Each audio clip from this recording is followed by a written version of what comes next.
Late Hey afternoon in there. You look Flagstaff, like you could use Arizona, this. and the For sun was me? dying Yeah. slow the way Go it on, eat up. always did in the high desert, not falling so much as bleeding, pouring its last warmth across the sandstone cliffs and the pine ridges to the north, turning the whole sky into a bruise of copper and violet that no photograph could ever truly hold.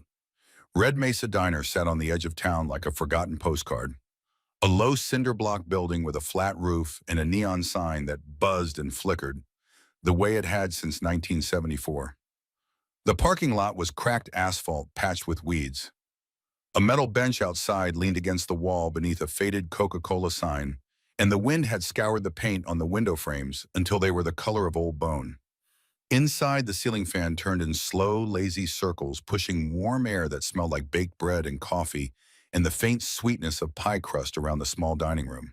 8 tables, mismatched chairs, a long counter with 6 stools covered in cracked red vinyl.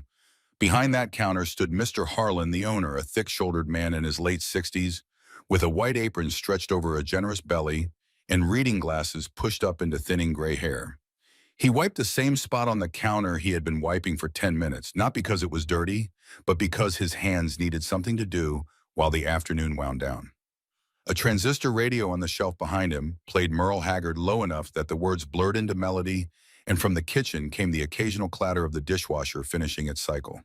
3 customers, a couple in the corner booth, mid-50s, splitting a piece of lemon meringue and not saying much.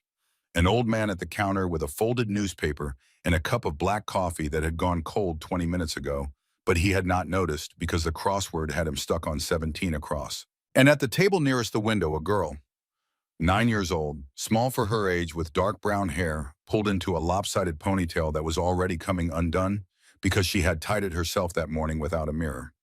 She wore a light blue hoodie 2 sizes too big, the sleeves pushed up past her wrists, and canvas sneakers with one lace untied. In front of her sat a glass of water. She had not touched a cup of hot milk that Mr. Harlan always made for her without being asked, and an old sketchbook open to a half-finished drawing of a horse with wings. Her name was Nola Calloway. She came here every afternoon after school, every single afternoon, 5 days a week, sometimes 6. Her mother has worked 2 jobs. Days at Flagstaff Medical Center as a nurse, evening stocking shelves at the hardware store on Route 66. Between those 2 shifts was a gap of about 90 minutes. And in that gap, Darla Calloway would drive across town to pick up her daughter from Red Mesa Diner, take her home, heat up dinner, help with homework if there was time, then head back out into the night. The gap was supposed to be enough. Most days it was, but Darla was rarely on time. Highway 40 had a way of swallowing minutes with its construction zones and its endless parade of trucks heading west toward California. So Nola waited. She always waited. She had gotten good at it the way children get good at things they have no choice about. She had learned to fill the silence with drawings, with stories she told herself inside her head, with watching the door. She watched it now. Every time the bell above the entrance jingled, Nola's eyes would lift from her sketchbook, quick and hopeful, like a bird spotting movement in the grass. And every time it was someone else. A stranger passing through, a regular, coming in for coffee, the wind pushing the door just enough to make the bell whisper. Nola would smile anyway, a small automatic smile that did not quite reach her eyes before she looked back down at her drawing. Mr. Harlan noticed. He always noticed. He had watched this girl wait at that same table for nearly 3 years now, ever since Darla started the second job. He knew the routine, knew the way Nola's shoulders would tighten when 5 o'clock passed without her mother appearing, knew the way she would start drawing faster, pressing harder with her colored pencils as if filling the paper could fill the empty chair across from her. He also knew something else, something Darla had told him quietly one evening when Nola was in the restroom. She had leaned across the counter, voice low, eyes serious in a way that made the hairs on his arms stand up. "Keep her here," she had said, "every day, right here where you can see her. If I am ever late, if I ever do not come, you call this number. No one else, just this number." She had written it on a napkin. Mr. Harlan kept that napkin in the register folded beneath the cash tray. He had never needed to use it, but the weight of it was always there, like a stone in his pocket. He did not know why Darla was so specific. He had assumed it was just a single mother being careful. Now wiping the counter for the 11th time, watching Nola draw her winged horse in the dying afternoon light, he wondered if careful was the right word, or if the right word was something closer to afraid. Outside, the desert wind picked up. It rattled the windows in their frames and sent red dust spiraling across the parking lot in little devils that rose and fell and rose again. The Coca-Cola sign creaked on its hinges. A paper napkin blew off the bench outside and cartwheeled across the asphalt into the sagebrush. Inside, the radio switched from Merle to Johnny Cash. The couple in the corner finished their pie. The old man at the counter finally solved 17 across and grunted with satisfaction. A completely ordinary afternoon in a completely ordinary small-town diner in the high desert of northern Arizona. Nobody in that room could have guessed what was coming. The sound started low, so low it could have been thunder rolling in from the San Francisco peaks to the north, or a freight train braking on the tracks 3 miles east. Just a vibration more felt than heard, a deep pulse that traveled through the ground and up through the foundation of Red Mesa Diner and into the soles of Nola's sneakers. She looked up from her drawing, not alarmed, just curious. The vibration grew. It separated from the general noise of the world and became distinct, rhythmic, mechanical, the unmistakable low-frequency thrum of large engines, multiple engines running in loose formation and getting closer. The glass of water in front of Nola began to tremble. Tiny concentric circles appeared on the surface, radiating outward like ripples from a stone dropped in a pond. Her hot milk shivered in its cup. Mr. Harlan stopped wiping. His hand froze mid-stroke, the rag bunched in his fist, and he turned his head slowly toward the window. His face changed. The genial diner owner expression, the comfortable small-town warmth, all of it drained away and was replaced by something tight and watchful. He muttered a single phrase under his breath. Hell's Angels. The couple in the corner booth looked at each other. The man reached for his wife's hand under the table. The old man at the counter lowered his newspaper with the careful deliberation of someone who does not want to make sudden movements. The engines were loud now. Not just loud, but physical, a wall of sound that pressed against the windows and shook the ceiling fan in its mount. Nola could feel it in her chest, a deep throbbing that made her heart skip, not from fear, but from the sheer overwhelming presence of it. And then the engines cut. The silence that followed was heavier than the noise. It fell over Red Mesa Diner like a blanket thrown over a cage, muffling everything, compressing the air until breathing felt like work. Through the window, Nola could see them. 6 motorcycles gleaming black and chrome parked in a row in the fading red light of the Arizona sunset. Harley-Davidsons, every one of them, their engines ticking as they cooled their chrome pipes, still radiating heat that made the air above them shimmer. The door opened. Cold wind rushed in first, carrying the smell of exhaust and leather and road dust and something else. Something that smelled like distance. Like hundreds of miles of open highway and desert nights and campfire smoke ground into fabric over years. 6 men walked in. They were big. Not just tall, but wide, thick through the shoulders and arms. The kind of men who take up space not because they try to, but because their bodies demand it. Leather jackets covered in patches and pins and embroidered insignia. Thick leather gloves tucked into belts. Heavy boots that hit the tile floor like drum beats. Beards, some gray, some dark, all thick. Tattoos crawling up forearms and necks and disappearing under collars. The small diner shrank around them. The walls seemed to pull inward. The ceiling felt lower. The air grew dense with their presence, with the collective weight of 6 men who had lived hard and ridden harder, and who carried the road with them wherever they went. Customers held their breath. The woman in the corner booth pressed back into her seat, her hand tightening on her husband's, until her knuckles went white. The old man at the counter placed his newspaper flat and put both hands on the counter, where they could be seen, a gesture so instinctive it must have come from decades of understanding that visible hands are safe hands. Mr. Harlan swallowed hard. His Adam's apple bobbed visibly above his apron strings. He gripped the rag in his fist like a lifeline. Only Nola looked it up with something other than fear. She looked up with curiosity. Pure, unfiltered 9-year-old curiosity. The way a child looks at a parade or a thunderstorm or a hawk circling overhead. Not understanding the danger, not registering the tension that had every adult in the room coiled like a spring. Just seeing something big and unusual and interesting in a day that had been until now exactly like every other day. The last man through the door was the tallest. He entered with the unhurried confidence of someone who has never needed to rush because the world rearranges itself around him. Broad through the chest, thick through the arms, with a jaw like an anvil beneath a gray beard trimmed close to the skin. His hair was steel-colored, cropped short, and his eyes were the pale blue of winter ice over deep water. Those eyes scanned the room the way a searchlight sweeps a yard, left to right, top to bottom, missing nothing, cataloging everything. The exits, the customers, the counter, the register, the kitchen door, the girl at the window table. His name was Sledge. He said nothing, just nodded once to his crew, a minimal gesture, chin down, chin up, and they moved deeper into the diner with the coordinated ease of men who have moved together through 1,000 rooms in 1,000 towns. Their boots thudded on the tile, 6 pairs of heavy footsteps falling in loose rhythm like war drums on a distant field. They took the large table in the center of the room, just steps from where Nola sat. The proximity was coincidence, nothing more, but it placed the 9-year-old girl within arm's reach of 6 Hells Angels bikers, and every adult in the diner felt the wrongness of that closeness like a hand around their throat. Sledge sat first. The wooden chair groaned under his weight, a long, threatening creak that made the woman in the corner flinch. He placed both forearms on the table and raised 2 fingers toward Mr. Harlan without looking at him. 6 waters, coffee black. His voice was low and rough. The sound of gravel dragged over stone, and it cut through the silence with the precision of a blade. Mr. Harlan nodded too quickly, turned to the counter, and his hands shook badly enough that the metal spoon clinked against the coffee cup in a rapid, nervous chatter. The bikers settled in, low voices, heads together.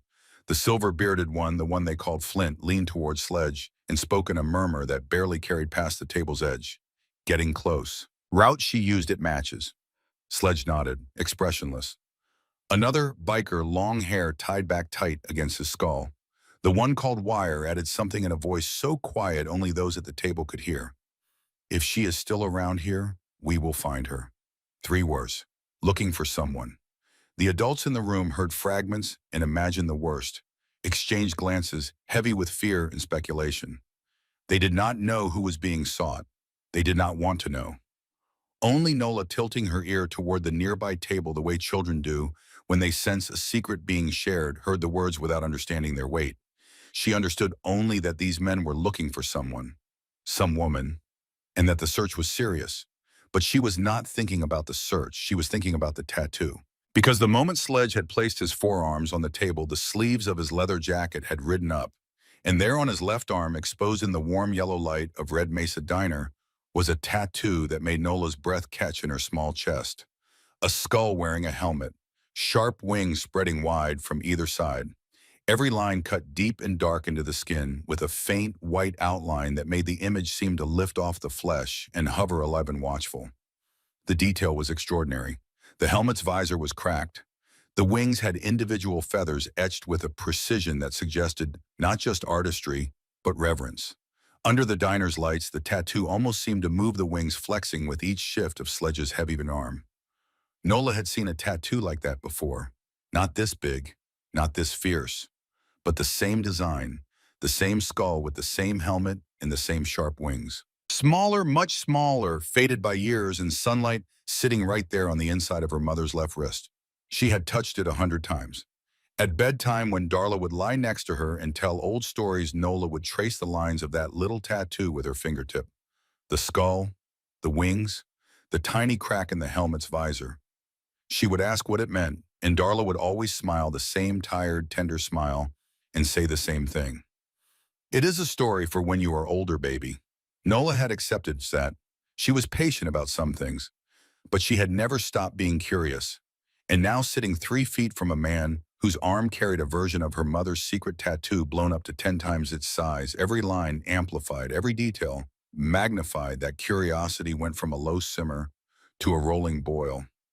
She tilted her head, left then right, studying the tattoo from different angles, the way she studied her drawings when something was not quite right and she needed to see it fresh. She leaned forward in her chair, elbows on the table, chin in her hands, eyes locked on Sledge's arm with an intensity that would have been unsettling if it had come from an adult, but from a 9-year-old was simply pure. A memory flashed through her mind. Bedtime, the soft cotton of her mother's sleeve pushed up, the small tattoo revealed in the lamplight, her finger tracing the wing, the crack in the visor, Darla's voice warm and distant. The tattoo guy sneezed right in the middle so the line shifted. See that little chip on the right wing? That is his sneeze right there forever. Nola had laughed. Her mother had laughed. It was their little joke. The sneeze tattoo. And now Nola sat 3 feet from Sledge and could see even from this distance, even in the imperfect light, that his tattoo did not have that chip. His was perfect, complete, the wings symmetrical and whole. But her mother's had the chip, the flaw, the sneeze, which meant her mother's tattoo was not a copy. It was something else, something specific, something given. Nola did not understand the significance of this. She was 9. She understood very little about the world of men in leather jackets and the debts they carried and the marks they left on skin to seal promises no contract could hold. She understood only that her mother had a secret, and that secret was sitting at the next table drinking black coffee, and the coincidence was too enormous for a curious child to let pass in silence. She could not hold it in. She pushed up on both hands, rising slightly from her seat, leaning toward the big table where Sledge sat with his crew. Her body language was entirely open. No hesitation, no guile. Just a small girl in an oversized blue hoodie with a lopsided ponytail, in one untied shoelace, leaning towards 6 of the most dangerous-looking men she had ever seen with a smile so innocent it could break your heart.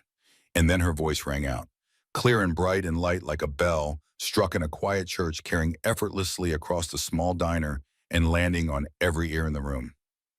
"Hello, sir. My mom has a tattoo, just like yours." The words hit the air and detonated, not with noise, but with silence. A silence so complete and so sudden that it felt like the room had been sealed in glass. Every sound stopped. The ceiling fans seemed to pause mid-rotation. The radio went mute. The kitchen dishwasher held its cycle. Mr. Harlan's spoon froze against the cup. The old man's crossword pen hovered above the paper. The couple in the corner stopped breathing. 1 second, 2 seconds, 3. Sledge did not move. His coffee cup remained at his lips. Steam curled past his gray beard and rose into the still air. His pale blue eyes, which had been focused on something far away, something only he could see, shifted, slowly, with the deliberate precision of a vault door swinging open. They locked on Nola. The girl felt the weight of that gaze like a physical thing, not painful but enormous, a pressure that pushed against her small body and held her in place the way gravity holds a stone. Sledge's thick brows drew together, casting a shadow over the upper half of his face, and his jaw tightened beneath his beard until the tendons in his neck stood out like cables. He set his coffee down. The cup touched the table without a sound. His hands came to rest on either side of it, palms flat, fingers spread, and the stillness of those hands was more frightening than any fist could have been.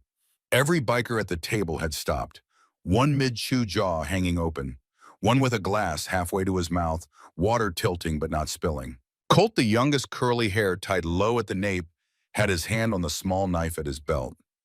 Not drawing it, just touching it, the way a man touches a weapon when his instincts fire before his brain can override them. Wire looked at Sledge, then at the girl. His eyes narrowed. Flint, the silver-bearded elder, leaned back in his chair with the slow caution of a man who has survived decades by knowing when to be very, very still. 6 gazes, 6 levels of hardness, all focused on one target. A 9-year-old girl in a blue hoodie who had just said the one thing no one in this situation should say. Mr. Harlan moved first. He took a half step from behind the counter, one hand raised in a gesture that was half plea, half surrender, his mouth working soundlessly before the words finally came. "Nola. No, sweetheart, do not. Too late." Sledge placed one hand flat on the table. The impact was not hard, but the sound it made, a single heavy thud, carried through the room like a judge's gavel. He leaned forward, elbow on the table, face closer to Nola, eyes never leaving hers, not angry, not threatening, but focused with an intensity that made the air between them feel like it was being compressed into something solid. An older biker growled low. "What did she just say?" Nola blinked. She looked around the room and saw everyone looking at her, every face frozen, every eye wide. She did not understand why. She had asked a simple question, made a simple observation. Mom has a tattoo like yours. What was wrong with that? She smiled again. The same innocent, open smile. The smile that made the situation stranger, not better, because it was so impossibly out of place in the tension that filled that room. My mom has the same tattoo. Really? Right here. She raised her left hand and pointed to the inside of her wrist. The exact spot where Darla showed her. The exact spot where the skull and wings lived in miniature on her mother's skin. A chair somewhere scraped against the floor as someone pressed back against the wall. A woman whispered something that might have been a prayer. Sledge inhaled slowly. He placed both hands on the table, fingers interlaced, and sat very still. When he spoke, his voice was lower than thunder, but sharper than the desert night. What did you say about your mom and my tattoo? Each word was its own sentence. Each word fell into the silence like a stone into deep water. Nola did not flinch. She did not look away. She sat in her chair with her small legs dangling and her lopsided ponytail and her bright, clear eyes, and she answered the way a child answers a teacher's question. My mom has a tattoo just like that one on your arm. A skull with a helmet and wings. She got it a long time ago. Sledge's eyes did not leave hers. Tell me about it. It is smaller than yours, and it has a little chip. Right here on the right wing. She pointed to a spot on her own wrist. Mom said the tattoo guy sneezed right in the middle, so the needle jumped and made a little crack. The effect of those words on the biker table was immediate and devastating. Colt shot to his feet. His chair slammed back against the wall with a crack that made every customer in the diner jump. His hand was on his knife, not drawing it, but gripping it hard enough that his knuckles went white and his voice came out tight and hot. Boss, this sounds like a trap. No kid knows that detail unless someone. Sledge raised one hand. Just that. One hand, open palm, no words. Colt stopped as if he had hit a wall. He stood there breathing hard, hand on the knife eyes darting between Sledge and the girl. Then slowly he sat back down, but his hand stayed near the blade and his jaw was clenched so tight the muscle jumped beneath the skin. Sledge turned back to Nola. His voice had not changed, still low, still measured, still carrying a weight that seemed to compress the air around each syllable. What is your mother's name? Nola did not hesitate. She sat up a little straighter the way she did when a teacher asked her something she knew the answer to. Darla. Darla Calloway. The name rolled across the table like a cold wave. Sledge's expression did not change, but something behind his eyes shifted. A tumbler's clicking into place. A door opening onto a room that had been locked for a very long time. Flint leaned forward. His weathered face was creased with the effort of memory, eyes squinting as if looking at something very far away. The rough pinky ring on his right hand caught the light as he raised his hand to his beard and stroked it slowly. Calloway, he said, low, through teeth that barely parted. That name, boss, sounds familiar. Three words that turned the already thick air into something nearly solid. The couple in the corner booth stood up and moved toward the door, with the careful haste of people trying to leave a building they suspect might be on fire. Mr. Harlan ducked behind the counter until only the top of his head and his eyes were visible watching. Sledge tapped one finger on the table. Once. A single measured impact that made Nola's water glass ring faintly. Where's your mom's tattoo? Nola answered happily. She was enjoying this. It was like a quiz, and she knew all the answers. Here, sir. She pointed again to the inside of her left wrist. Mom said when she was young she liked tough tattoos. She even showed me the skull with the wings. It looks really cool. Wire leaned in from across the table. His voice was hard and precise. Wide wings, black helmet, and a chip. Nola nodded, fast eyes bright. Yes, a crack on the right wing. Tiny, but I can see it really clear. Mom said the tattoo guy sneezed midway, so it shifted. A low hiss escaped from Colt. His eyes were wide now, the suspicion in them warring with something else. Something that looked like recognition. Sledge placed both hands on the table again, fingers interlaced. He leaned forward until his face was close enough to Nola that she could see every line, every scar, every gray hair in his close-trimmed beard. The vein on his wrist pulsed steady and slow beneath the tattoo's wing. Let me get this straight, he said, each word a footstep on a bridge over a deep canyon. You say your mom's tattoo is identical to mine, and it has the chip on the right wing. Nola nodded. Yes, sir. Very similar. Mom said when she was young, she liked motorcycle people. A sharp exhale from Flint like a blade being drawn from its sheath. He gritted his teeth, eyes distant, looking at a memory no one else in the room could see. Calloway. Darla Calloway. That cannot be coincidence. Sledge was thinking. Slow. Deliberate. Two fingers tapped the table in a measured rhythm, like a clock counting down to something irreversible. Then he asked, Your mom still live in Flagstaff? Yes. Nola nodded hard. Mom is coming to pick me up soon. She works at the hospital, then extra at the store, so I wait here. She is always a little late, but she always comes. She is not lying, Wire murmured. Cannot make up that chip. Cannot know that detail. Colt glanced sideways, voice tight and urgent. If she is not making it up, then that means we. Sledge cut him off with a look. One look, the kind that closes mouths and opens ears. The entire table went silent.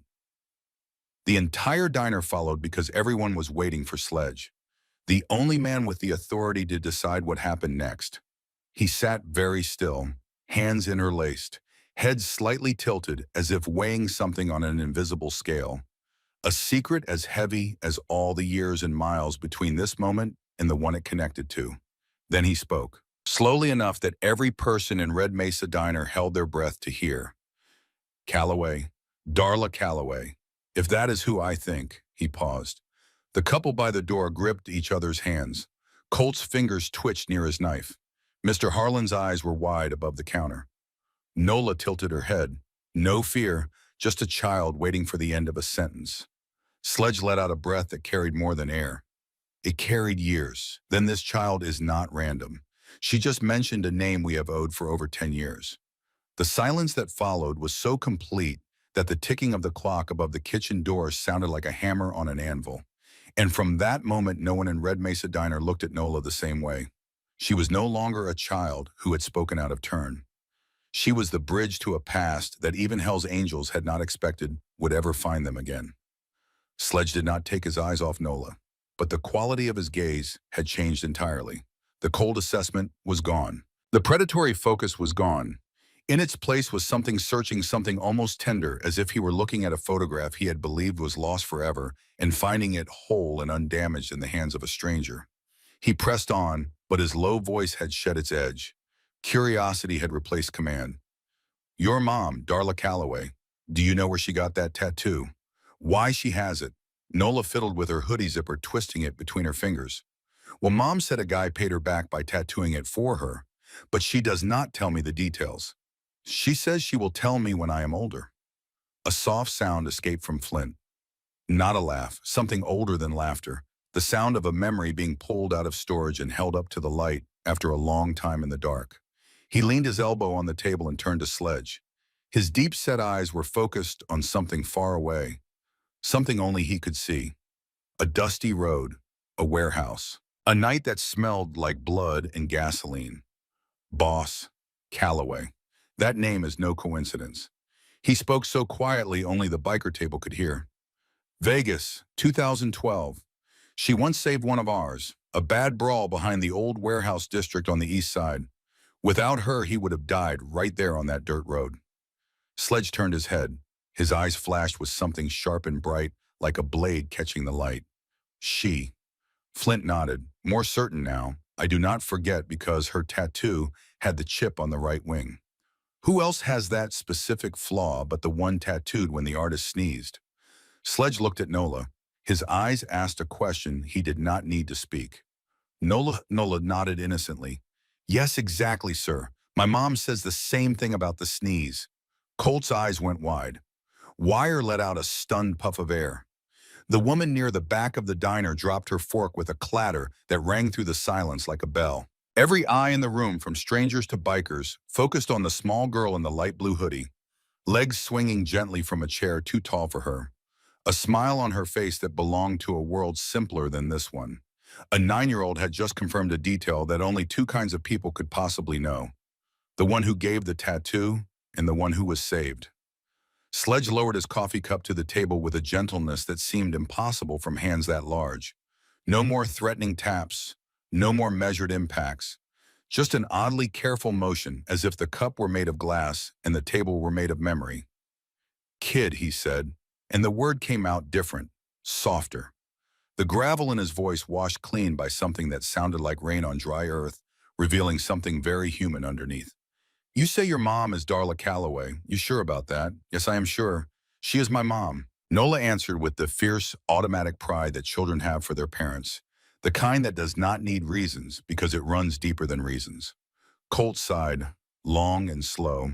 He leaned back in his chair, and for the first time that evening, his hand came away from the knife handle and rested on his thigh. If that is the case, the kid is not lying, Wire nodded. You cannot fake that chip. Impossible. Sledge closed his eyes just for a moment. A pause so brief that if you blinked, you would miss it. But in that fraction of a second, the lines on his face deepened, and the set of his jaw softened, and he looked for one heartbeat, like a man standing at the edge of something he had spent 12 years trying to forget and finding that he could not. He opened his eyes and looked at Nola, not to assess, not to evaluate, but the way you look at someone who has brought you news from a country you left long ago and never expected to hear from again. Your mom, Sledge said, slowly, measuring each word as if placing stones to build a path across a river. She is a good person. She saved one of our brothers. And her having a tattoo like mine, that is not coincidence. Nola tilted her head, her eyes wide and round as marbles. Really? My mom knows you guys. No one answered right away. All six bikers looked at Sledge. Clearly only he had the right to answer that question. Sledge exhaled, a long, controlled breath that carried the weight of years and miles and debts unpaid. More than knows, he said. Your mom was someone we owed a debt to, and that debt has never been repaid. A wave of stillness covered the table. No more threat, no more suspicion, just recognition. The quiet click of two pieces of a broken thing finding each other after a long separation. Darla of 2012 and the child named Nola of 2024. The other customers in the diner may not have understood the full picture, but they felt the shift. It was physical, like a change in barometric pressure before a storm breaks. A man who had been reaching for his coat to leave lowered his arm. The woman in the corner let out a breath she had been holding for what felt like an hour. The air loosened, but it did not become comfortable because now everyone understood that the men sitting at that table were not hunting an enemy. They had just realized they were sitting next to the daughter of someone who had once pulled one of their own back from the edge of death. Sledge did not look away from Nola. His gaze held something now that had not been there before. Something that looked like reverence. Not for the child herself, though there was tenderness in it, but for the woman who was not in the room. The woman who had earned that tattoo. Nola, he said, first time using her name, first time saying it gently. Your mom, Darla, is she safe? Where does she work? The way he asked was not an interrogation. It was the way you ask about someone you have not seen in years, but have never stopped thinking about. A relative lost to distance. A friend separated by circumstance. Nola smiled. She thought it was perfectly normal that adults cared about her mom. Everyone who met Darla Calloway cared about her. It was just how things were. Yes, my mom is coming to pick me up soon. She works two places, so she is often late, but she is really good. She always helps people. Even when she is tired, she helps. Sledge nodded slowly. A biker at the far end of the table murmured, just like back then. Flint leaned back in his chair, eyes unfocused, looking at a memory 12 years old. Darla Calloway, he said. She has not changed. Colt crossed his arms. For the first time that evening, the tension in his body unwound like a fist opening. So the kid really is family. Sledge looked at each of his men. His eyes carried a signal that required no words. Sit calm. Listen. Then he turned back to Nola. The kid is Darla Calloway's daughter. Not the target we are looking for. Not an enemy. This is family of the woman who saved our brother. Every biker at the table nodded, a slight synchronized motion like a verdict being sealed. And that was the first turning point. The moment the child in front of them shifted from unknown to known, from possible threat to something sacred. The daughter of the woman who had walked into danger with her bare hands and cheap antiseptic and pulled a dying man back into the world. Sledge settled into his chair with the measured calm of a man who has made a decision and is now at peace with it. He laced his fingers together and looked at Nola with eyes that held the weight of a past she knew nothing about. Nola, let me tell you a story. He spoke low, but with a softness that silenced the other bikers more effectively than any command. A story from 2012, Las Vegas. Around the diner, the customers who had been inching toward the exit stopped. The old man at the counter turned on his stool. Mr. Harlan emerged from behind the counter. Even the wind outside seemed to quiet, as if the desert itself leaned in to listen. Nola propped both elbows on the table chin in her hands. Her eyes were wide and eager the way they always got when her mother started a bedtime story. She had no way of knowing that the story Sledge was about to tell was written not in imagination, but in blood and luck, in the stubborn refusal of one young woman to look away from suffering. Back then, Sledge began. His pale eyes stared through the diner window into the darkness beyond, as if the Arizona night were a screen showing a film only he could see. One of our brothers named Raven was passing through the outskirts of Vegas. Simple trip, supposed to take less than 3 hours. Returning something to an old friend. He paused. The pause held the room. Nobody expected it to turn into an ambush. Colt bowed his head. His hands, finally free of the knife, were clenched into fists on his thighs. Flint closed his eyes, and behind those closed lids played a memory that still had sound and smell and pain. They jumped a Raven on a dirt road near the old warehouse district on the east side of Vegas. Sledge continued. Lights off. 4 men. They did not want police knowing, and they wanted him dead right there in the dirt. A customer covered their mouth. Nola leaned forward, her small face serious with concentration. They beat him bad, Sledge said. Broken ribs, torn shoulder, bleeding from places you should not bleed from. Raven thought he was done. He crawled away from them, dragged himself across the dirt toward an old motel, and he saw a small light in a window. Sledge's eyes came back from the distance and settled on Nola. That light was your mom's. Nola's lips parted. Her eyes grew even wider. My mom was there. Sledge nodded. Darla Calloway, alone in a tiny room. A nursing intern with barely enough money to eat, living in a motel that charged by the week. Raven knocked on her door, or more like collapsed against it, half dead, bleeding through his clothes. He leaned forward. Do you know what your mom did? Nola shook her head. Her hands were clasped tight against her chest. Your mom opened the door. Sledge spoke each word with the precision of someone laying bricks, building something that would last. She did not ask who he was. She was not scared of the blood, not scared of the tattoos, not scared of what people fear about men like us. She pulled him inside. She locked the door, and she used everything she had in that room to stop his bleeding. Hot water, old towels, rubbing alcohol. The same hands she used to care for patients at the hospital, she used to save a stranger's life on a motel room floor. Wyer's voice came in low and reverent. If Darla had left Raven outside that door, he would be dead. No question. Sledge nodded. And that is not all. The men who attacked him, they did not give up. They came to that motel, room by room, banging on doors, looking for the biker they had not finished killing. He looked at Nola, and his voice dropped to the register of a ghost story told around a fire, but his eyes were full of something that looked like awe. If your mom had gotten scared, if she had turned Raven in, or opened the door, or even hesitated, they would have stormed that room and finished what they started. Nola swallowed, her small throat moved visibly. What did my mom do? Your mom, Sledge said, hid Raven under the bed. Gave him her only blanket. Then she stood at the door. Stood there. And when 4 men who had just beaten a man half to death came to that door and asked if she had seen anyone, your mother looked them straight in the eyes. Colt picked up the thread, his young voice low and distant, like a motorcycle rumbling far down a highway. She said no. 2 words. Did not flinch. Did not look away. They stared right into her eyes, and they believed her. Sledge leaned back slightly. The motion was slow, almost reverent, as if the memory still stunned him after all these years. After that, Sledge continued, your mom cared for Raven for 3 days, bandaged him, fed him, kept him hidden, kept him alive when his body wanted to quit. 3 days in a room the size of a closet with a dying biker, and the knowledge that the men who wanted him dead were still out there looking. The diner was absolutely silent.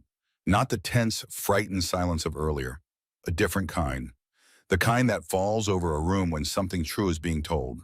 Something that matters. When Raven could stand again, Sledge said he was so grateful to your mom that he could not find the words. She saved his life. She did what most people would never do. Not for a stranger, not for someone the whole world had already decided was dangerous. He traced the edge of his own tattoo with one finger. The skull, the helmet, the sharp symmetrical wings. Raven wanted to bring her to meet us, to thank her properly. But your mom refused. She did not want to be involved. She did not want danger. She just said one thing. Nola leaned in. What did she say? Sledge's voice softened to barely above a whisper. She said, please live kindly.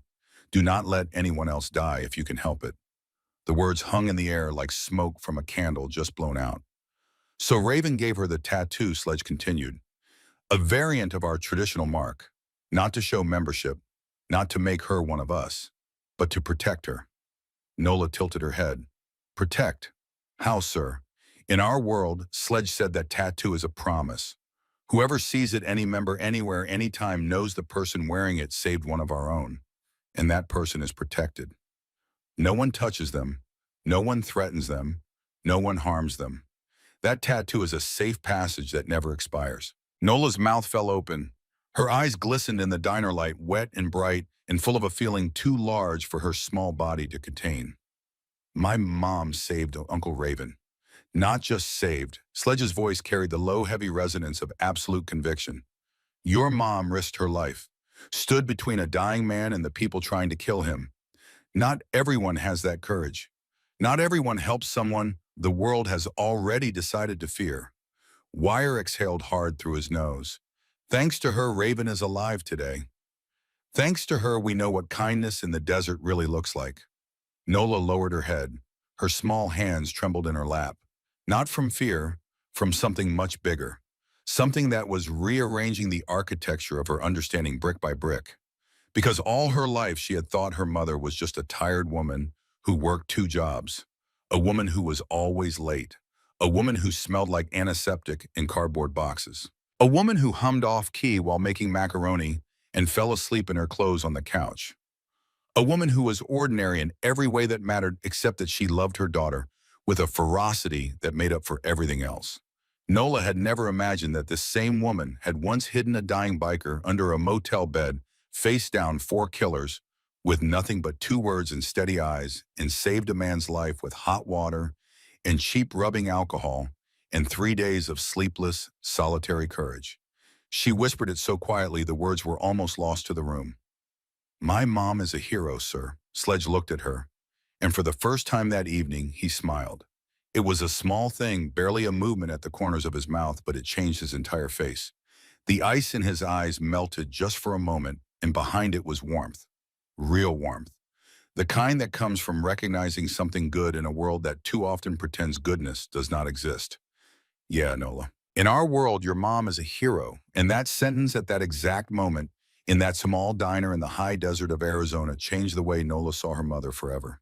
She was still sitting there, hands pressed together, eyes bright with tears. She was too proud to let fall when the phone in her backpack rang. It cut through the silence like a saw blade, a sharp, insistent electronic trill that had no business in a room that had just held something sacred. Nola startled, nearly knocking over her water glass, and scrambled to dig the phone out of the cloth bag at her feet. The bag was patched with a little fox that her mother had sewn on by hand, and the sewers stuck the way it always did.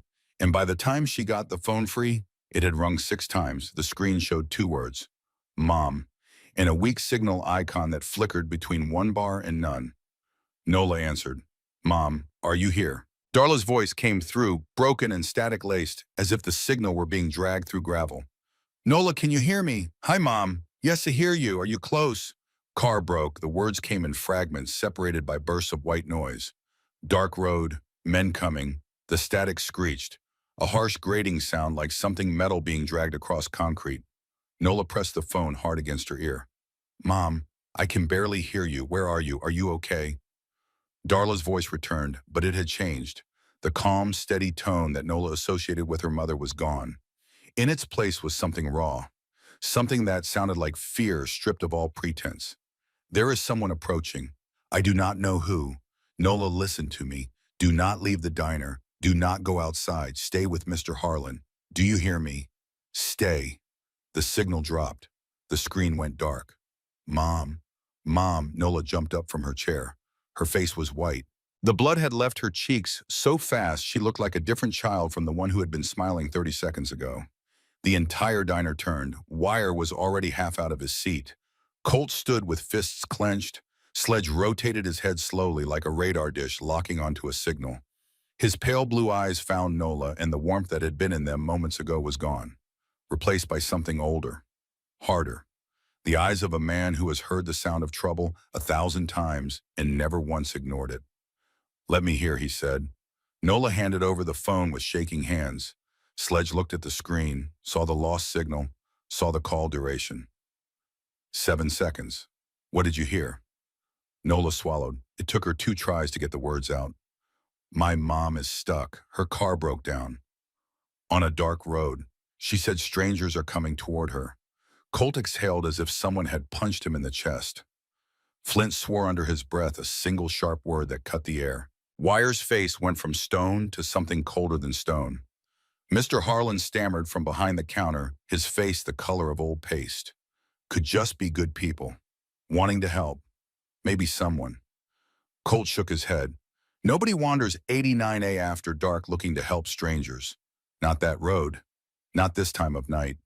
He did not finish the sentence. He did not need to. Every person in the room understood what he was not saying. Sledge stood.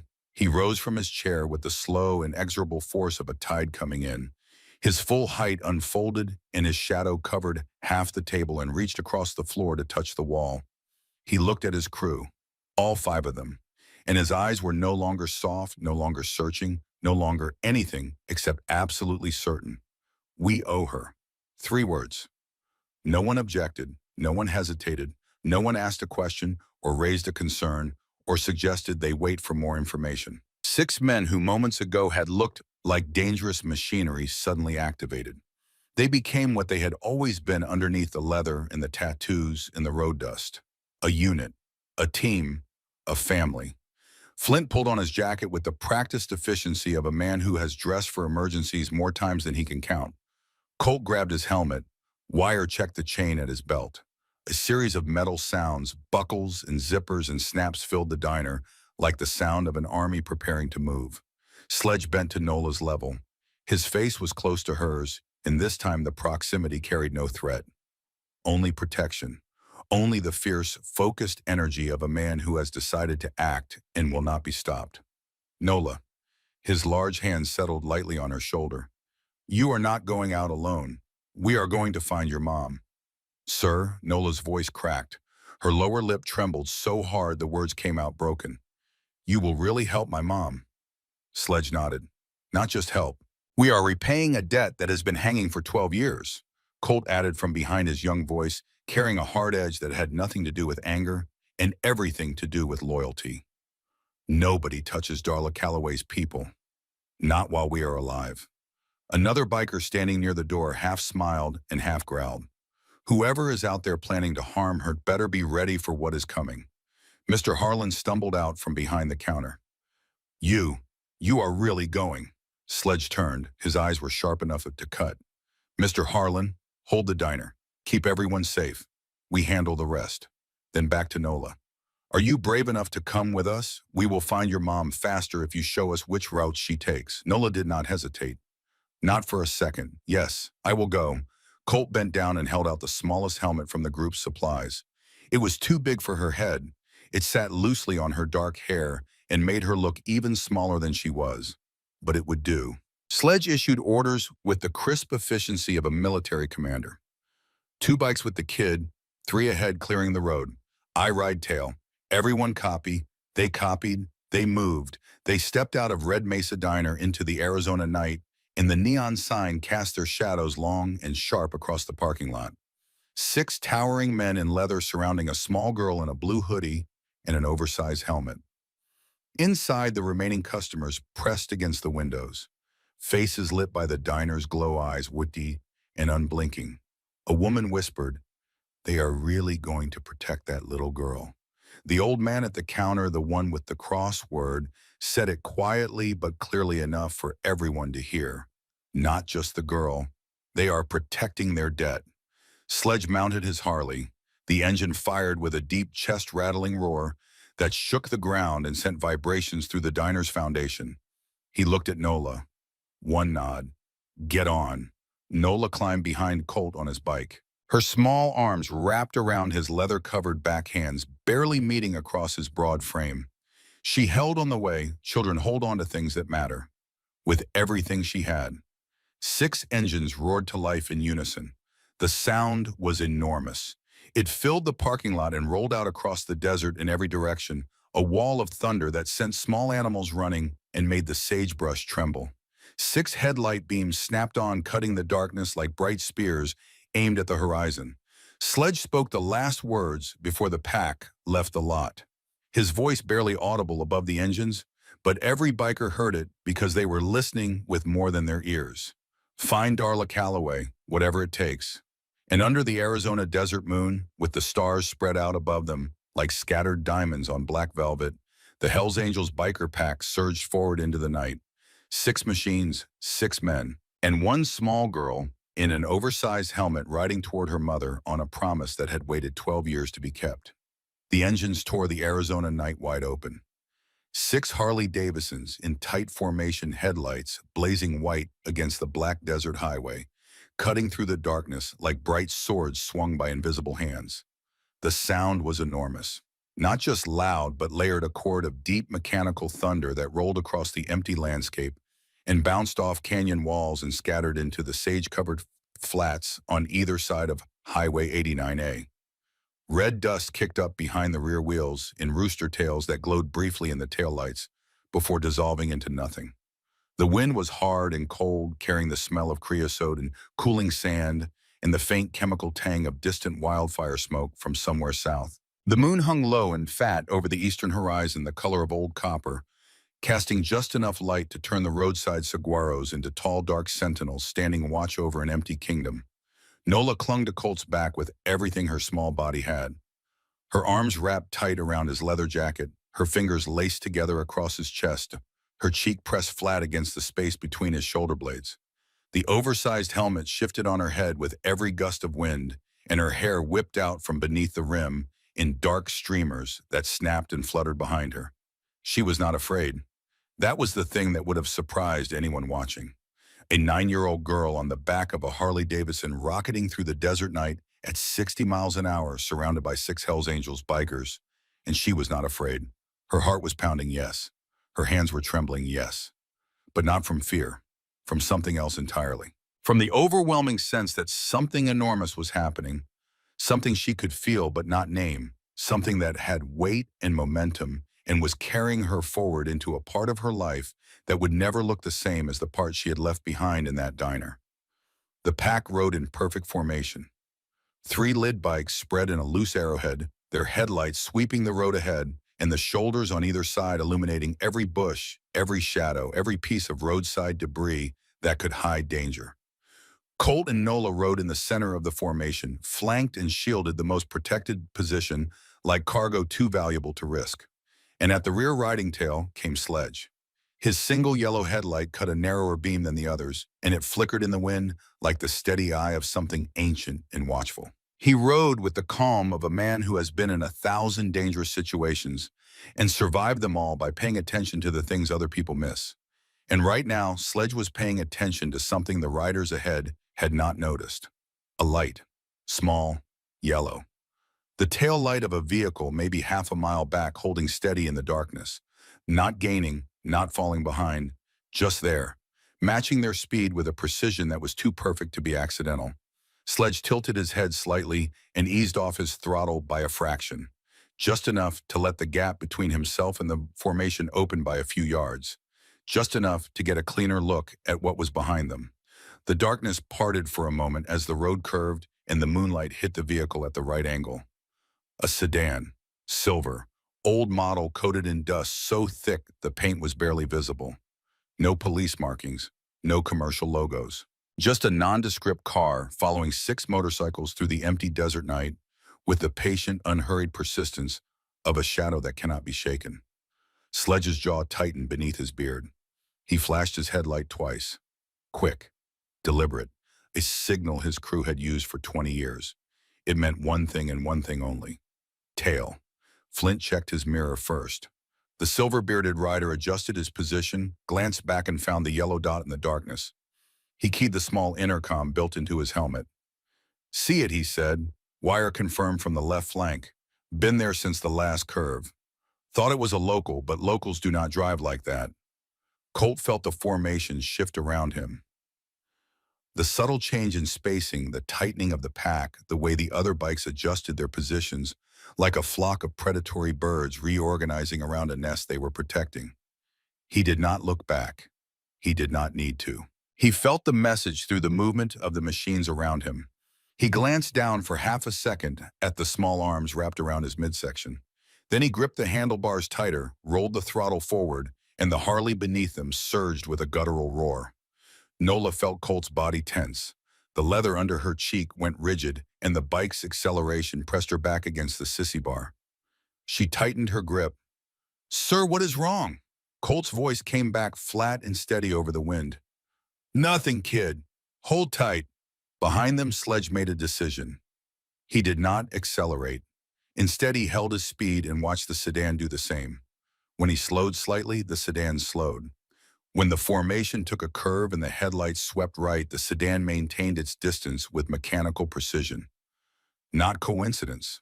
Not a lost traveler, not a curious local following a motorcycle pack for the thrill of it. This was a tale. "It is tracking us," Wire said through the intercom. "No turn signals. No passing attempt. It knows where we are going before we do." Sledge's voice came through like rolling thunder. "If it is connected to whoever was threatening Darla, it will not quit."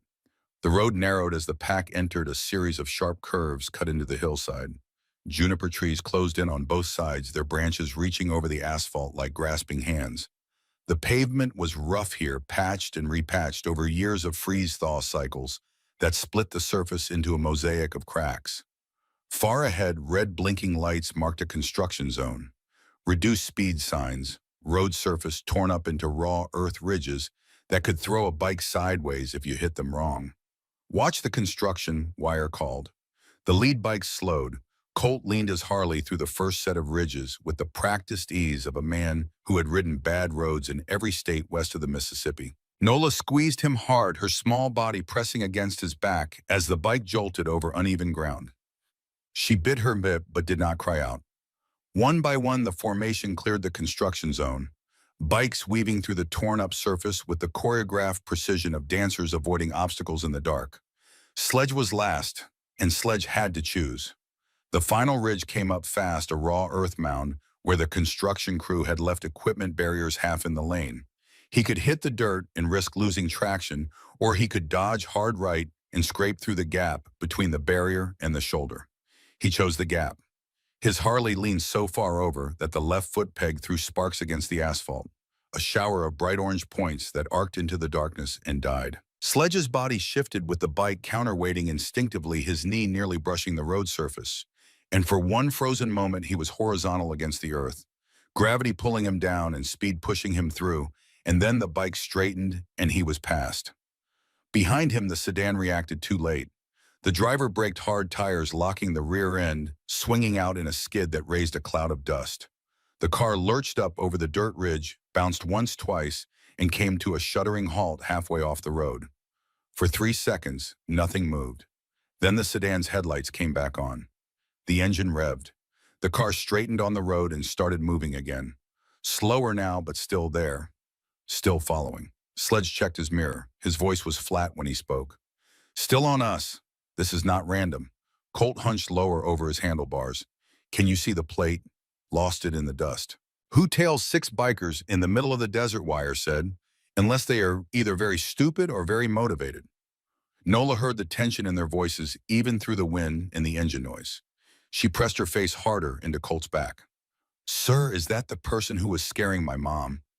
Colt did not answer right away. Then slow and deliberate. "I do not know, but nobody's going to touch your mom or you. Remember that." Up ahead, the road opened onto a long, straight stretch. Wire shouted from the lead position. Intersection coming. If Darla is stuck somewhere probably near here.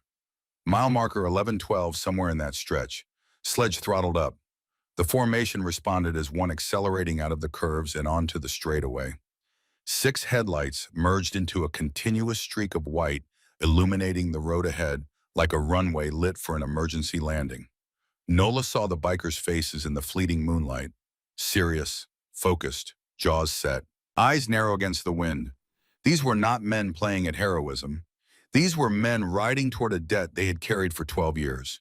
And the weight of that debt was in every line of their bodies and every rotation of their wheels. The sedan behind them fell back slightly on the straight stretch, as if the driver knew the open road offered no cover and chose to hang back rather than be identified. But it did not leave. It stayed, a patient shadow, dark and persistent waiting. And then Colt saw something ahead. Someone on the road, he shouted. The headlights swung hard right as the formation adjusted. White light flooded the pitch-black shoulder of Highway 89A, and there in the sudden brilliance, Nola saw her mother. Darla Calloway stood beside her old blue sedan, which was parked at a crooked angle on the gravel shoulder, one tire off the road entirely, the driver's door hanging open as if she had gotten out in a hurry and had not thought to close it. The hazard lights blinked in weak, tired pulses, orange flashes that barely penetrated the darkness. And in front of Darla, close enough to reach out and touch her, stood a man. He was big, thick through the shoulders and the gut, with a red face and small eyes and hands that held a short iron bar, the way you hold something you have been told to hold, not comfortably but obediently. He swayed on his feet and his voice was loud enough to carry across the distance even over the approaching engines. "I told you not to run," he was shouting, the words slurred and wet. "You scratched my car, you think you can just leave. Get back here." Darla was backing up, step by step, her hands raised in front of her palms, out the universal gesture of a person trying to calm a situation they know is about to become violent. Her foot caught on a rock and she stumbled, nearly going down, catching herself at the last second with a hand on the hood of her car.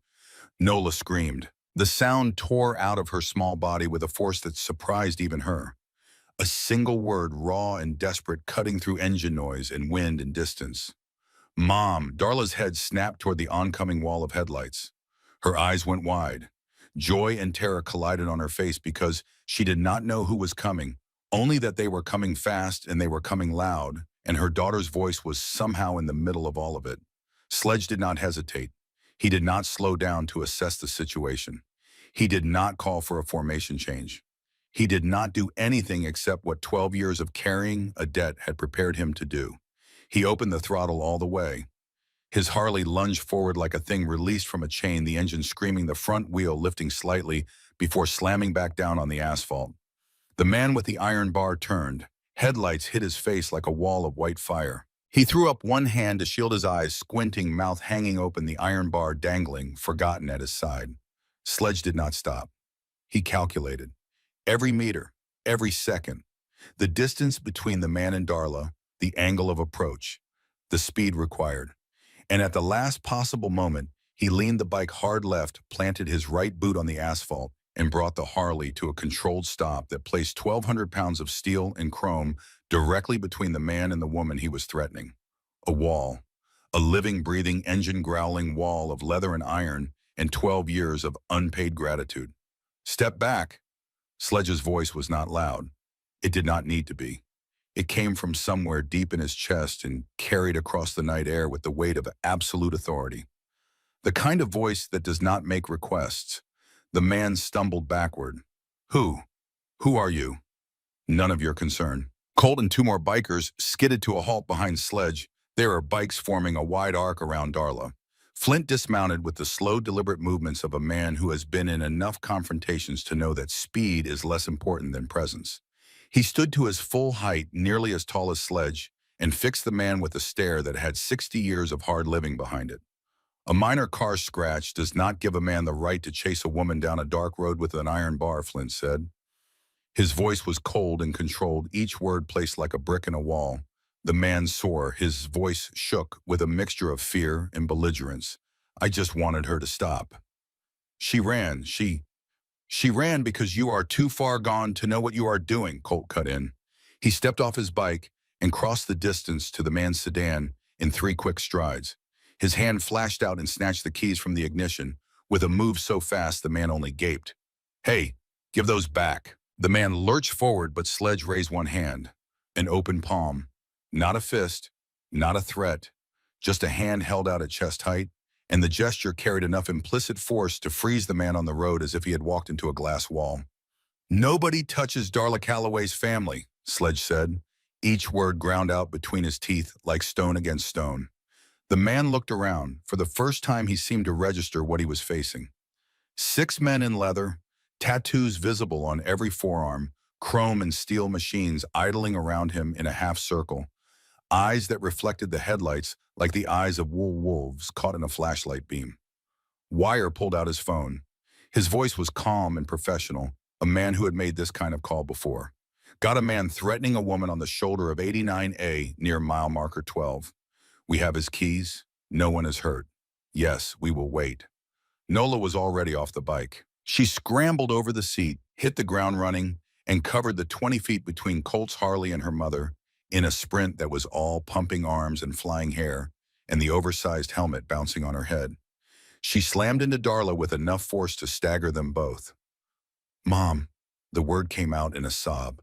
"I was so scared. I heard you on the phone. I thought something happened to you." Darla caught her daughter and held on with both arms. Her face was pressed into Nola's hair, and her eyes were squeezed shut, and her whole body was shaking with the slow, deep tremors of someone who has been holding terror at bay for a long time and has finally been given permission to feel it. "It is okay now, baby. I am okay. I am right here."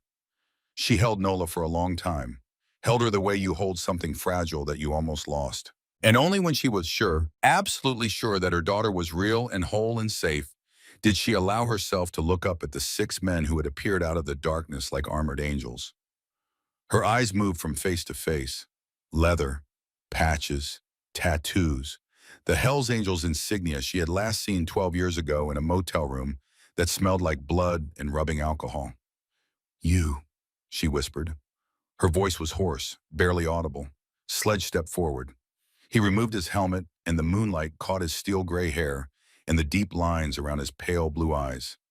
He held the helmet at his side like a soldier at ease. "We are friends of Raven," he said. The name hit Darla like a physical blow. Her head rocked back slightly, and her hand tightened on Nola's shoulder, and for a moment she looked as if she might fall. Not from weakness, from the sheer weight of the past landing on the present with no warning. "Raven," she breathed.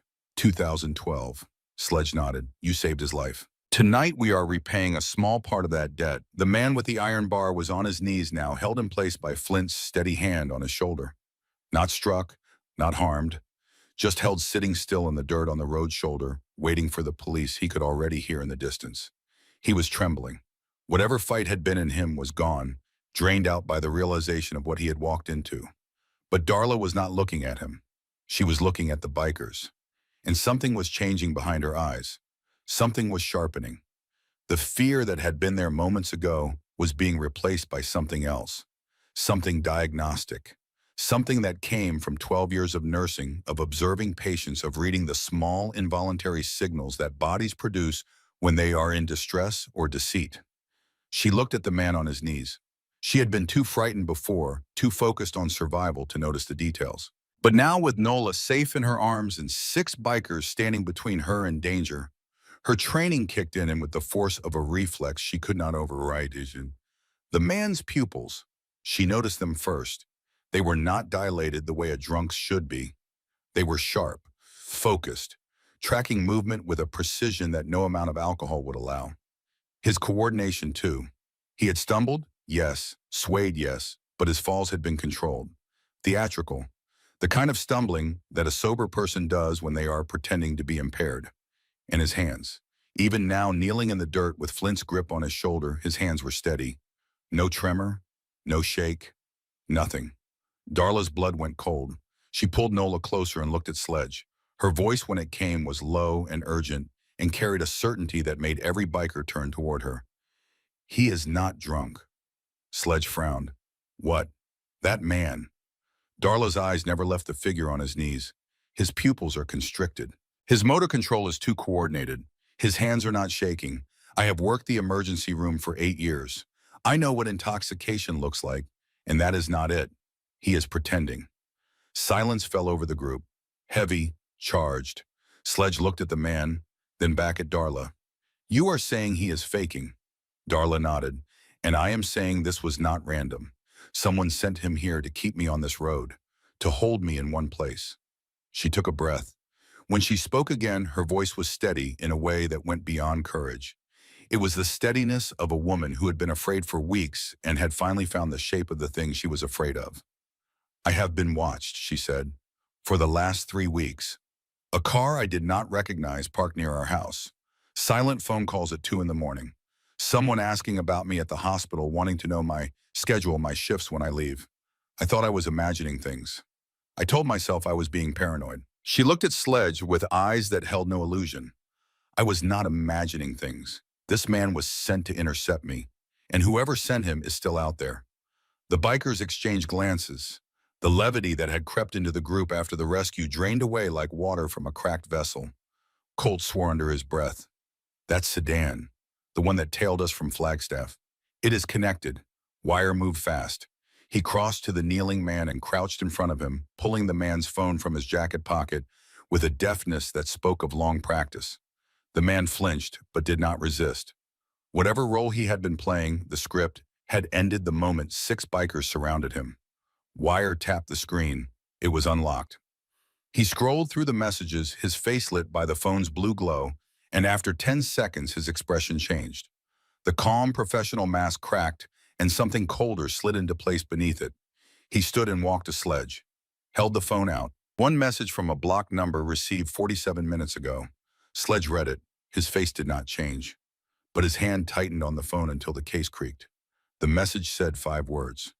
Keep her there. I am coming. Sledge looked at Flint. The silver-bearded biker met his gaze and something passed between them. Recognition. The shared memory of a name they had not spoken in years. Flint said it firmed. Saurin. Deke Saurin. He is still out there. The kneeling man flinched at the name. It was involuntary. A twitch of the shoulders, a quick intake of breath. Small movements, but to 6 men trained to read body language the way most people read road signs, it was as good as a confession. Sledge handed the phone to Wire. His voice was quiet and hard. Deke Saurin ran the crew that ambushed Raven in Vegas, Lone Shark, pawn shop front on the east side. He sent 4 men to kill Raven over a debt that was not even real. Just an excuse to eliminate a witness to his other business. He looked at Darla. And Darla Calloway is the only person alive who saw those 4 men. Who could identify them? Who could connect them back to Saurin? Darla closed her eyes. When she opened them, there was no surprise in them. Just the grim confirmation of something she had suspected, but hoped was not true. 12 years, she said quietly. He waited 12 years. Saurin is patient, Flynn said. Always has been. Runs on grudges the way other men run on ambition. If he has found you after all this time, he is not coming to talk.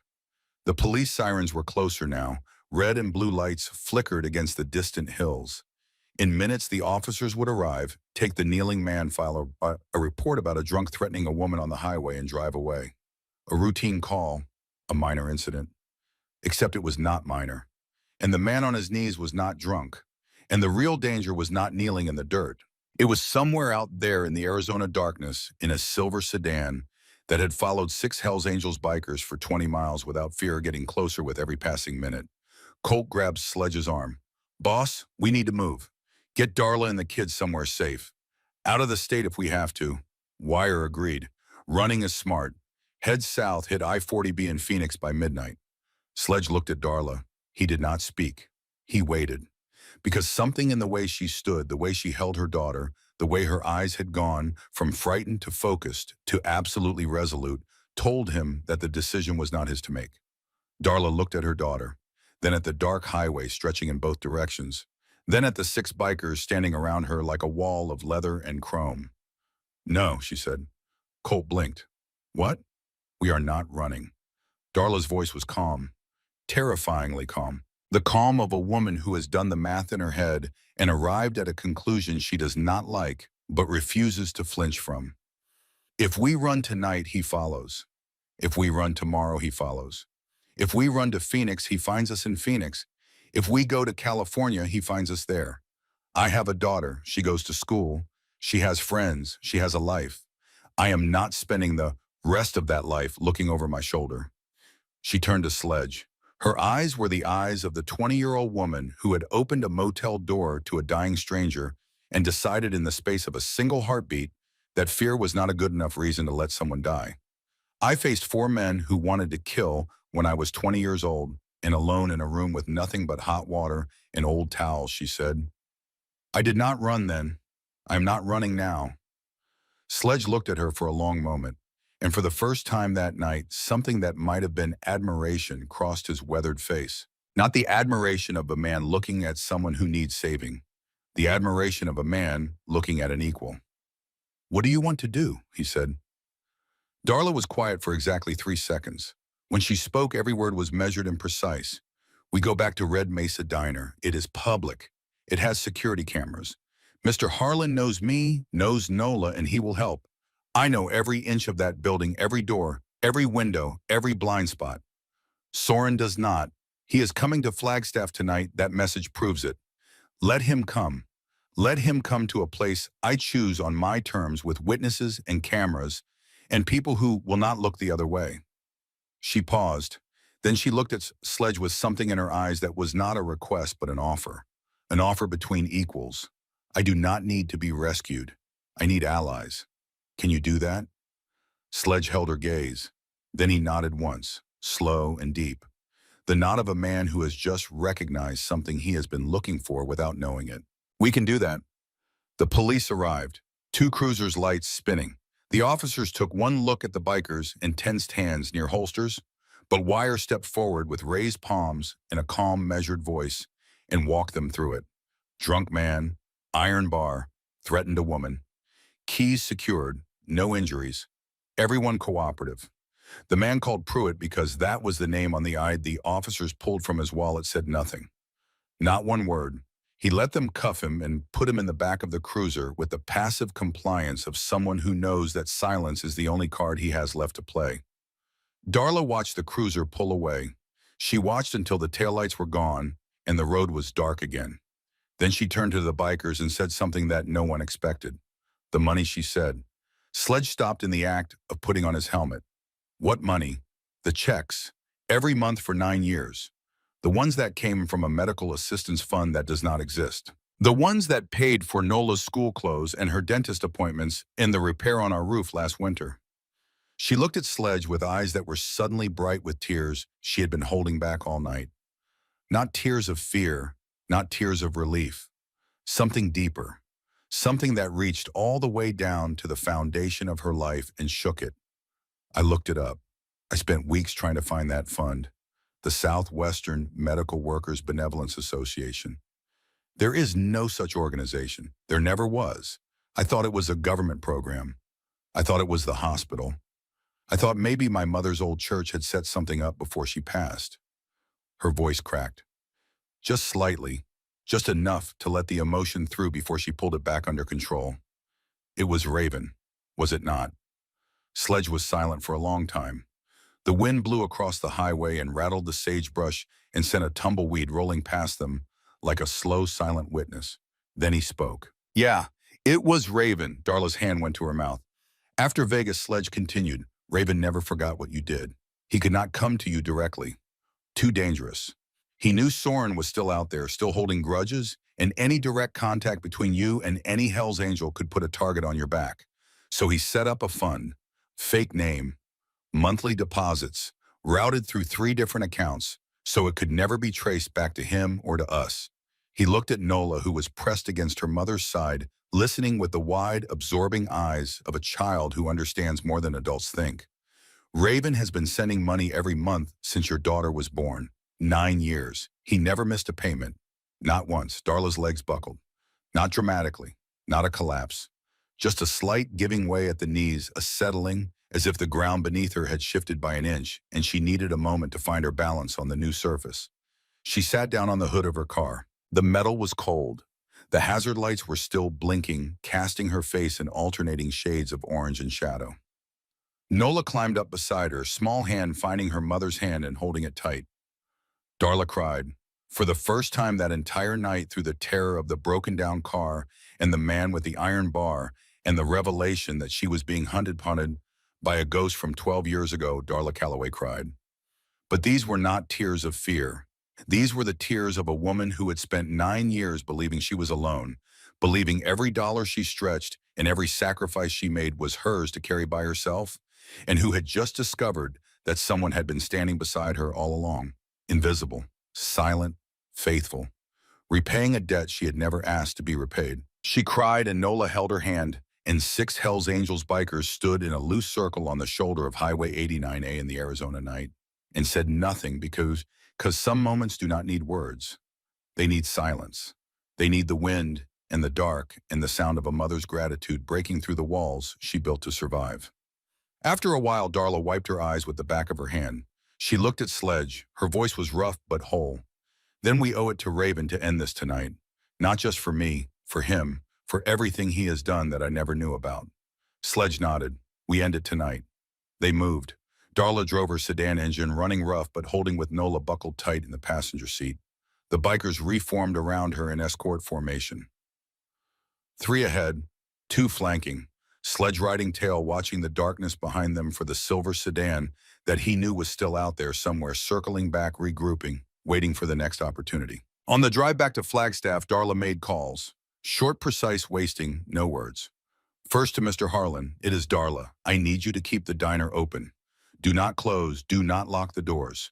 I will be there in 15 minutes and I will explain everything, but right now I need you to trust me. Mr. Harlan's voice came back, confused but willing. Darla, what the hell is going on? Someone from my past is coming to Flagstaff tonight.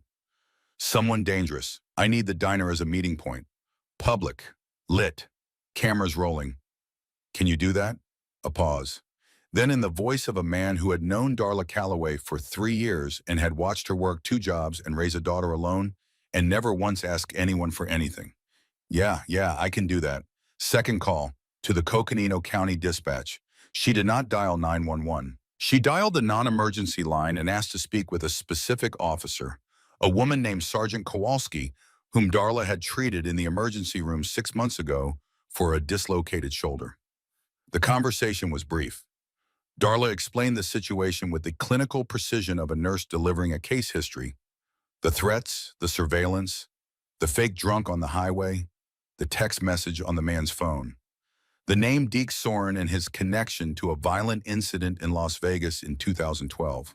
Sergeant Kowalski listened, asked 2 questions, then said she would have a unit within 3 minutes of the diner out of sight waiting for a call. Darla hung up and gripped the steering wheel. Nola watched her from the passenger seat. Mom, are we going back to the diner? Yes, baby. Is the scary man coming there? Darla looked at her daughter, 9 years old, big eyes, lopsided ponytail, the miniature helmet still sitting in her lap like a gift from another world. Maybe, Darla said. But if he does, he is walking into a room full of people who will not let anything happen to us. And he is walking into a room that I know better than he does. Nola was quiet for a moment. I asked my emotion. Then she said, Mom, you are being really brave. Darla almost smiled. I learned it from you, baby. You talked to 6 Hells Angels bikers tonight without blinking. Nola did smile. They are not so scary, Mom. Mr. Sledge even told me a story. Darla's hand found Nola's in the dark. She squeezed it once, held it, and did not let go for the rest of the drive. Red Mesa Diner looked different at night. The neon sign buzzed louder in the darkness, its pink and blue glow casting a warm circle of light around the entrance. The parking lot was empty except for Mr. Harlan's truck and a single car belonging to a customer who had apparently decided that watching the rest of this story unfold was worth staying for. Mr. Harlan met them at the door. His face was a mixture of worry and determination, the face of a small-town man who had spent his whole life avoiding trouble and had just decided for the first time to walk toward it. Darla stepped inside and immediately began moving. Not panicking, working. She walked the room the way a general walks a battlefield, before the engagement, noting sightlines, cover positions, blind spots. Wire, she said, pointing to the corner booth that had a clear view of both the front door and the side entrance. You sit there, phone out, camera recording. If anyone comes through either door, you get their face. Wire nodded and moved. Mr. Harlan, the security camera above the register. Is it recording? Always, he said. Good. Make sure the tape does not get erased tonight. Whatever happens, that footage is evidence. She turned to Sledge and Flint. You and the others park your bikes behind the building, out of sight from the road. If Saurin drives past and sees 6 Harleys in the lot, he will not stop. He needs to think I am alone, or close to alone. Sledge studied her for a moment. Then he said to Flint, you heard her. The bikers moved. Engines rumbled to life and rolled around to the back of the diner out of view.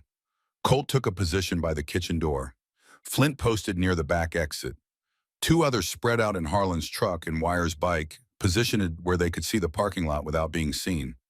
Darla sat down at her daughter's usual table, the one by the window, the one where Nola had been drawing a winged horse just 2 hours ago in a world that felt like it belonged to a different lifetime. She placed her hands flat on the table. Steady, still.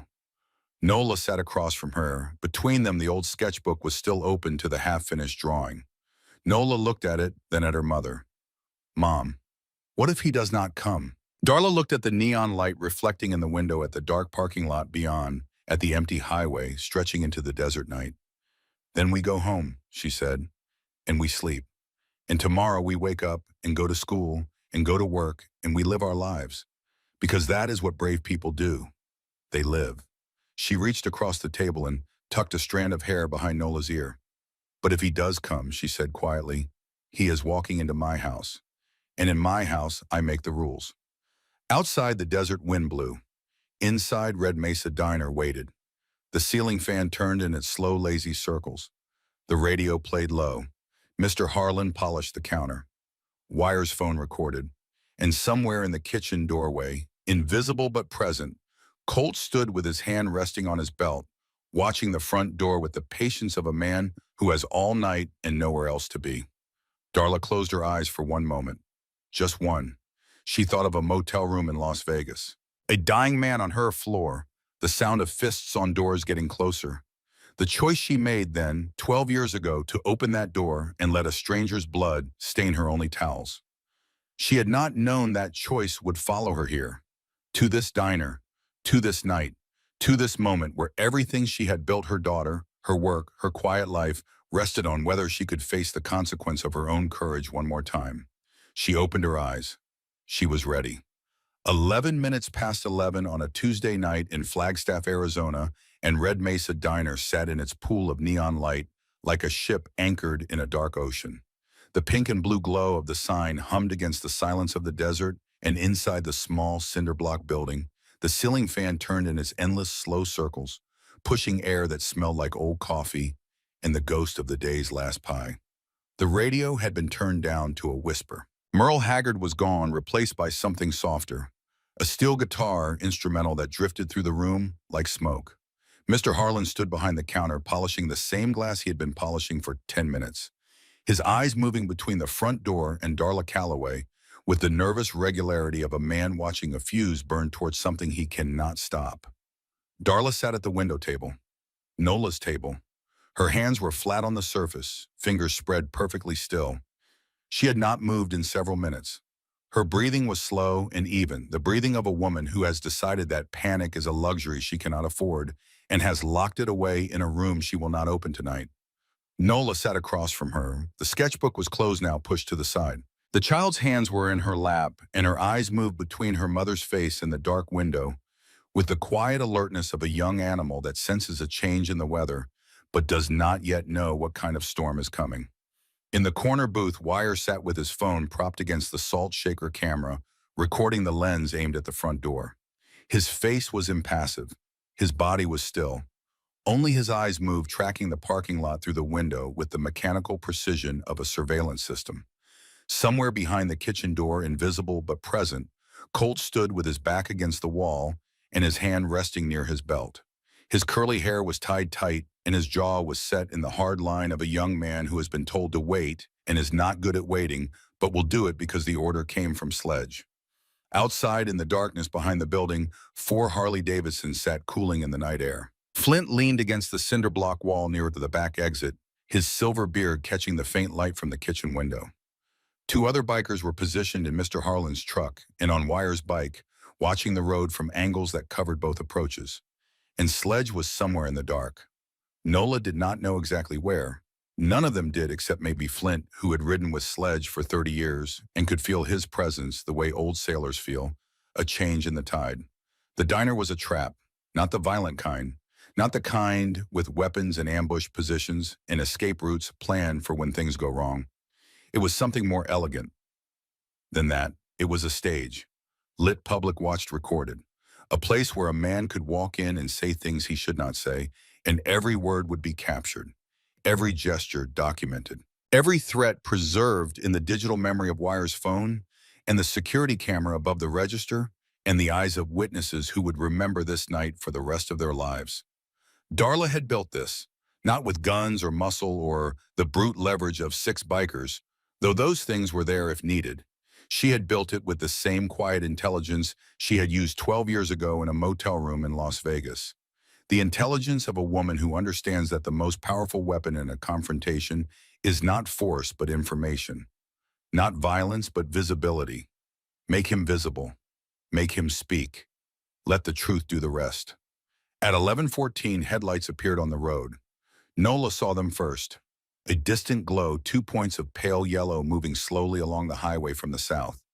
Not fast, not aggressive, moving with the unhurried deliberation of someone who knows exactly where they are going and is in no rush to get there. The headlights turned into the parking lot. The car that pulled in was not the silver sedan that had tailed them earlier. It was a black SUV, newer, cleaner, with tinted windows and plates that Darla could not read from inside the diner. It parked in the center of the lot directly under the neon sign and sat there for a full minute with the engine running. Mr. Harlan's hand stopped on the glass. His knuckles whitened. Darla did not move. She watched the SUV the way she watched a patient's vital signs when something was about to change. Calm attention, no assumption, just observation. The engine died. 3 doors open. The man who stepped out of the driver's side was not what the diner customers would have expected. He was not large, not obviously threatening. He was average height, lean, with a clean-shaved face and gray hair combed neatly to one side. He wore a dark jacket over a collared shirt, and his shoes were polished. And if you saw him on the street, you might take him for a retired accountant or a small-town banker or someone's respectable uncle visiting from out of state. But his eyes were wrong. They were pale, almost colorless, and they moved with a quicksilver efficiency that cataloged everything they touched. The parking lot, the neon sign, the windows of the diner, the number of cars, the visibility from the road, the exits. Those were the eyes of a man who entered every room as if he might need to leave it in a hurry or ensure that someone else could not. His name was Saurin. 2 men followed him. Younger, bigger, with the blunt-featured anonymity of men who are paid to stand behind someone and look uncomfortable. They wore dark jackets that were slightly too large, and their hands hung at their sides with the studied casualness of people who are accustomed to carrying things in those hands that they would rather not show. The 3 of them walked to the front door. Saurin opened it himself. He held it for his men the way a host holds a door for dinner guests, and the small courtesy of that gesture was somehow more unsettling than any display of aggression could have been. Cold air rushed in. The bell above the door jingled, a bright, cheerful sound that was grotesquely out of place. Saurin's pale eyes found Darla immediately, not with surprise, with confirmation. The way you look at a chess piece that has moved to exactly the square you predicted. He smiled. The smile did not reach his eyes. It sat on his mouth like something placed there by hand, a careful arrangement of muscles designed to project civility, while the machinery behind it calculated something else entirely. He walked to Darla's table. His men followed 2 steps behind, flanking him like bookends. One of them glanced at Wire in the corner booth, noted the phone, and filed the information away behind an expressionless face. Saurin pulled out the chair across from Darla, the chair where Nola usually sat. But Nola had moved. She was beside her mother now, pressed against Darla's side, her small hand gripping her mother's arm. Saurin sat down.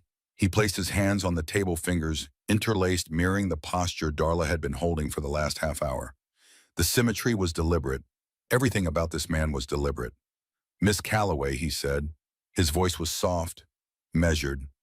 The voice of a man who has learned that volume by unnecessary when you have leverage. It has been a very long time. Darla looked at him. Her face gave nothing away. She had spent the last hour preparing for this moment, of rehearsing it in her mind, mapping every possible direction the conversation could take, and planning her responses for each one. She was not going to be surprised.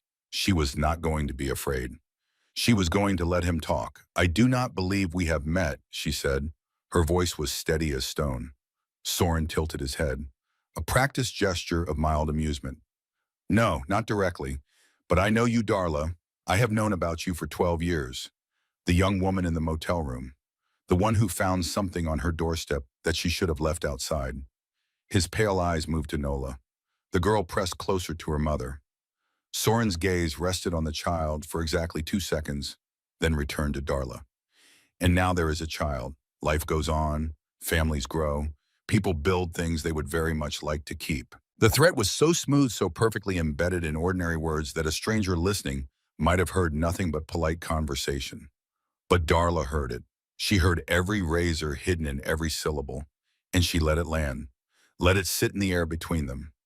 Let the silence stretch just long enough for Wire's camera to capture the pause, the implication, the carefully constructed menace. Then she spoke. "What do you want, Mr. Saurin?" The name hit him. Not hard, just a flicker in those pale eyes, a momentary tightening at the corners, the recognition that she knew who he was and had chosen to say it aloud. In a room with a security camera, in front of witnesses, Saurin recovered in less than a second. But the second was enough. "I want to resolve an old matter," he said, quietly, without complications. "You have something that belongs to me. A memory, a piece of information that has kept me uncomfortable for a very long time." He leaned forward slightly. "You saw things in that motel room that could cause me considerable difficulty, even after all these years. Certain statutes do not expire, Darla.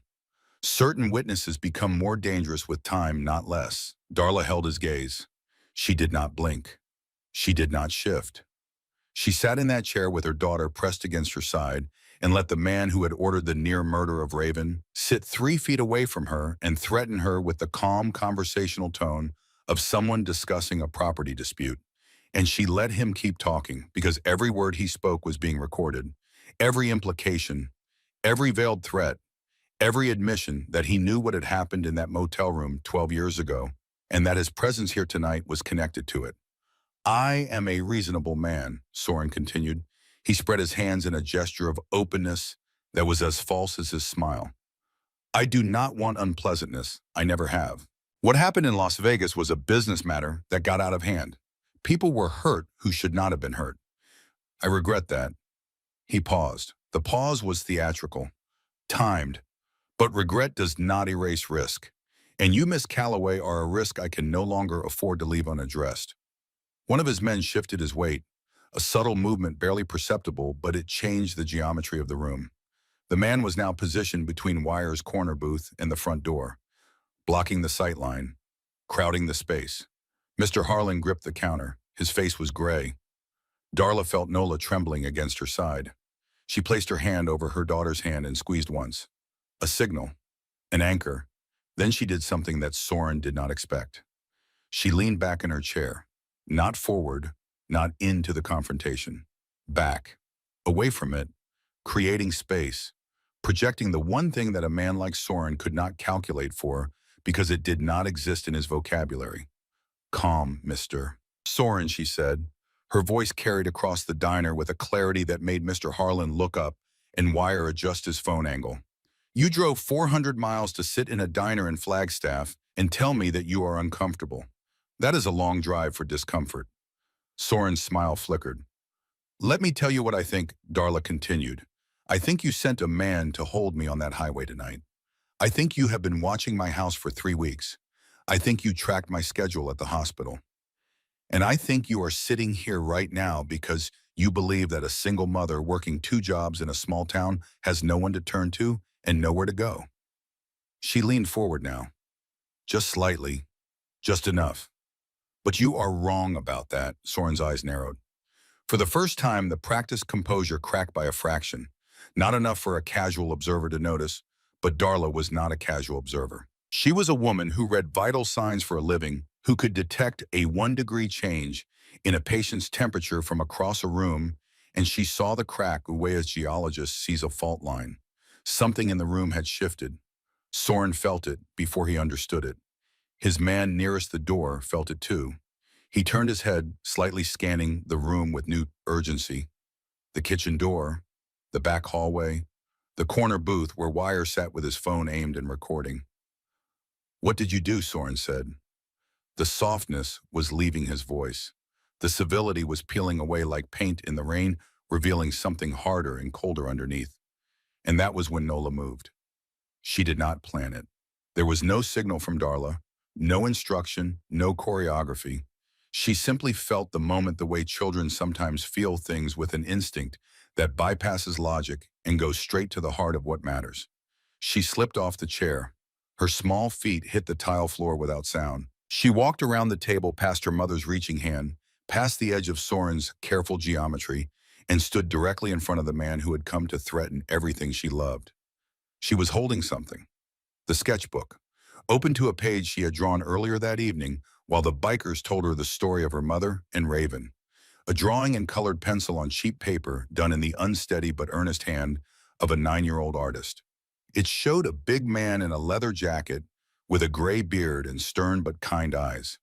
Beside him stood a huge motorcycle with chrome pipes and wide handlebars. And above his head, drawn in yellow and white crayon, were small wings of light.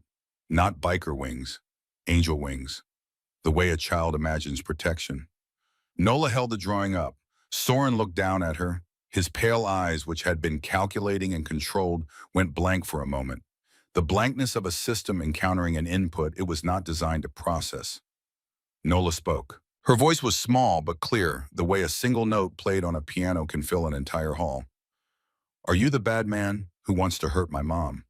The question landed in the room like a stone dropped into still water. Ripples spread outward. Mr. Harlan gripped the counter. Wire's hand steadied the phone. Soren's man by the door took a half step and then stopped, frozen by the absurdity and the power of a child standing in front of his boss with a crayon drawing and a question that stripped away every layer of pretense in the room. Nola continued. Her eyes were wet but unblinking. "My mom saved a man. She saved his life. She hid him and took care of him when he was hurt. Mom did not do anything wrong. She is a good person. She is the best person I know." Soren stared at the child, his mouth open slightly. No words came out. For a man who had built his entire life on control and the careful management of information and intimidation, and the precise application of pressure at the right moments, the sudden presence of a 9-year-old girl holding a crayon drawing and asking him point blank if he was a bad man, was a catastrophic failure of the script. He lost 1 second. Just one. His eyes broke from Darla, from Wire, from the careful surveillance of the room, and focused entirely on the impossible thing in front of him. That second was enough. The kitchen door opened. Colt came through first, fast and silent, moving to cover the space between Soren's man and the front door. Behind him, the back exit opened, and Flint stepped in from the darkness, his silver beard catching the neon light. His deep-set eyes locked on the second of Soren's men, with the patient focus of a wolf that has been waiting a very long time to close a distance. And then Sledge. He did not come through a door. He came from the hallway that led to the restrooms, a hallway that Soren's men had not thought to check because it led nowhere except to 2 small rooms and a mop closet. Sledge had been standing in that hallway for 20 minutes, listening to every word, breathing quietly in the dark, waiting for Darla's plan to unfold exactly as she had designed it. He stepped into the light. All 6'3" of him, leather jacket, patches. The skull tattoo on his left arm exposed where he had rolled his sleeve. Steel blue eyes that caught the overhead fluorescent and held it like ice holds sunlight. He did not speak. He did not need to. His presence spoke. It filled the room the way water fills a vessel, finding every corner, pressing against every wall, leaving no space unoccupied. Behind him, the other 2 bikers entered from the back. 6 Hell's Angels, positioned at every exit, every angle. Every line of retreat that Soren might have calculated was now closed. Soren's men reacted. One reached inside his jacket. Colt was faster, not with violence, with proximity. He stepped so close to the man that any movement of the arm would have meant contact. And he looked into the man's eyes with the flat, unflinching stare of someone who has been in this exact situation before and knows exactly how it ends. The man's hand came back out. Empty. Saurin looked around the room, left, right, behind. The mathematics of his situation resolved with brutal clarity. 6 bikers, a recording phone, a security camera, a diner owner who was reaching for the telephone behind the counter, a woman who had orchestrated all of it, and a 9-year-old girl standing in front of him with a drawing that made him look like exactly what he was. He turned back to Darla. The mask was gone. The civility, the soft voice, the reasonable man act, all of it stripped away, and beneath it was the face of a man who had spent his entire adult life making other people afraid, and who was now experiencing, perhaps for the first time, the sensation of having no move left to play. Darla stood up. She placed her hand on Nola's shoulder, gently guiding her daughter behind her, and then she stepped forward until she was standing directly in front of Deke Saurin, close enough to see the pale emptiness of his eyes, close enough to smell the leather of his expensive jacket and the sharp chemical scent of the cologne he wore to cover whatever he truly smelled like underneath. She spoke quietly, not for the room, for him. 12 years ago, I opened a door and chose not to be afraid. I was 20 years old. I had nothing. No money, no protection, no one who would have noticed if I disappeared. And 4 of your men stood outside that door looking for a man I had hidden under my bed. And I looked them in the eyes and said 2 words. She paused. Let the memory settle between them like a weight placed on a scale. I am not 20 anymore, Mr. Saurin. I have a daughter. I have a life. I have a community that knows my name. And tonight I have 6 men standing in this room who owe me a debt they have been waiting 12 years to repay. She reached into her back pocket and placed Wire's phone on the table in front of Saurin. The screen showed the recording timer. 37 minutes, every word he had spoken since walking through that door. This is your face, your voice, your admission that you know what happened in that motel, your threat against me and my daughter. Recorded, backed up, ready to go wherever it needs to go. Saurin's jaw tightened. The police, Darla said, are already on their way. I called them before you arrived. They know your name. They know about Las Vegas. They know about the man you sent to hold me on that highway tonight, and they will have his testimony by morning. She stepped back, not in retreat, in completion, the way a craftsman steps back from a finished piece. You walked into my house tonight, she said. In my house, I make the rules. Saurin did not move. For several long seconds, he sat in the chair at the window table in Red Mesa Diner and stared at the woman in front of him with an expression that held nothing. No anger, no calculation, no plan, just the emptiness of a man whose every option has been closed. Then he stood, slowly, his hands at his sides. He looked at Sledge, who stood 3 paces away with his arms crossed and his pale eyes burning quiet and steady. Saurin said nothing. He turned toward the door. Red and blue lights were already visible through the window. 2 cruisers pulling into the parking lot, moving fast, kicking up gravel. Sergeant Kowalski stepped out of the lead car before it had fully stopped, hand on her belt, eyes scanning the diner entrance. Saurin's men were the first to be taken. They went without resistance, arms extended, faces blank, with the practiced compliance of men who understood that tonight was a loss and that silence was the only strategy left. The officers cuffed them by the SUV, read them their rights in flat professional voices, and put them in separate cruisers. A 3rd cruiser arrived minutes later, and the officer inside reported to Sergeant Kowalski that they had pulled over a silver sedan 2 miles south on 89A. The driver, a thin man with no identification and a prepaid phone full of deleted messages, had been circling the area for hours. Saurin's advanced scout. The shadow that had followed 6 Harleys through the desert was now sitting in the back of a patrol car, and the last loose thread of the night was tied. Saurin was last. He walked out of the diner under his own power, flanked by 2 officers but not yet touched. At the door he stopped, turned, looked back at Darla one final time. She met his gaze, held it, did not flinch, did not blink, did not look away. Whatever he saw in her eyes made him turn back toward the parking lot without a word. The officers guided him to the cruiser. The door closed. The engine started. The lights spun in their slow, hypnotic circles, and then the parking lot was quiet.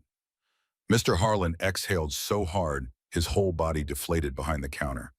Lord Almighty, he said. Lord Almighty. Wire stopped the recording and pocketed his phone. His hands were trembling. Not much, just enough. Colt leaned against the wall by the kitchen door and closed his eyes.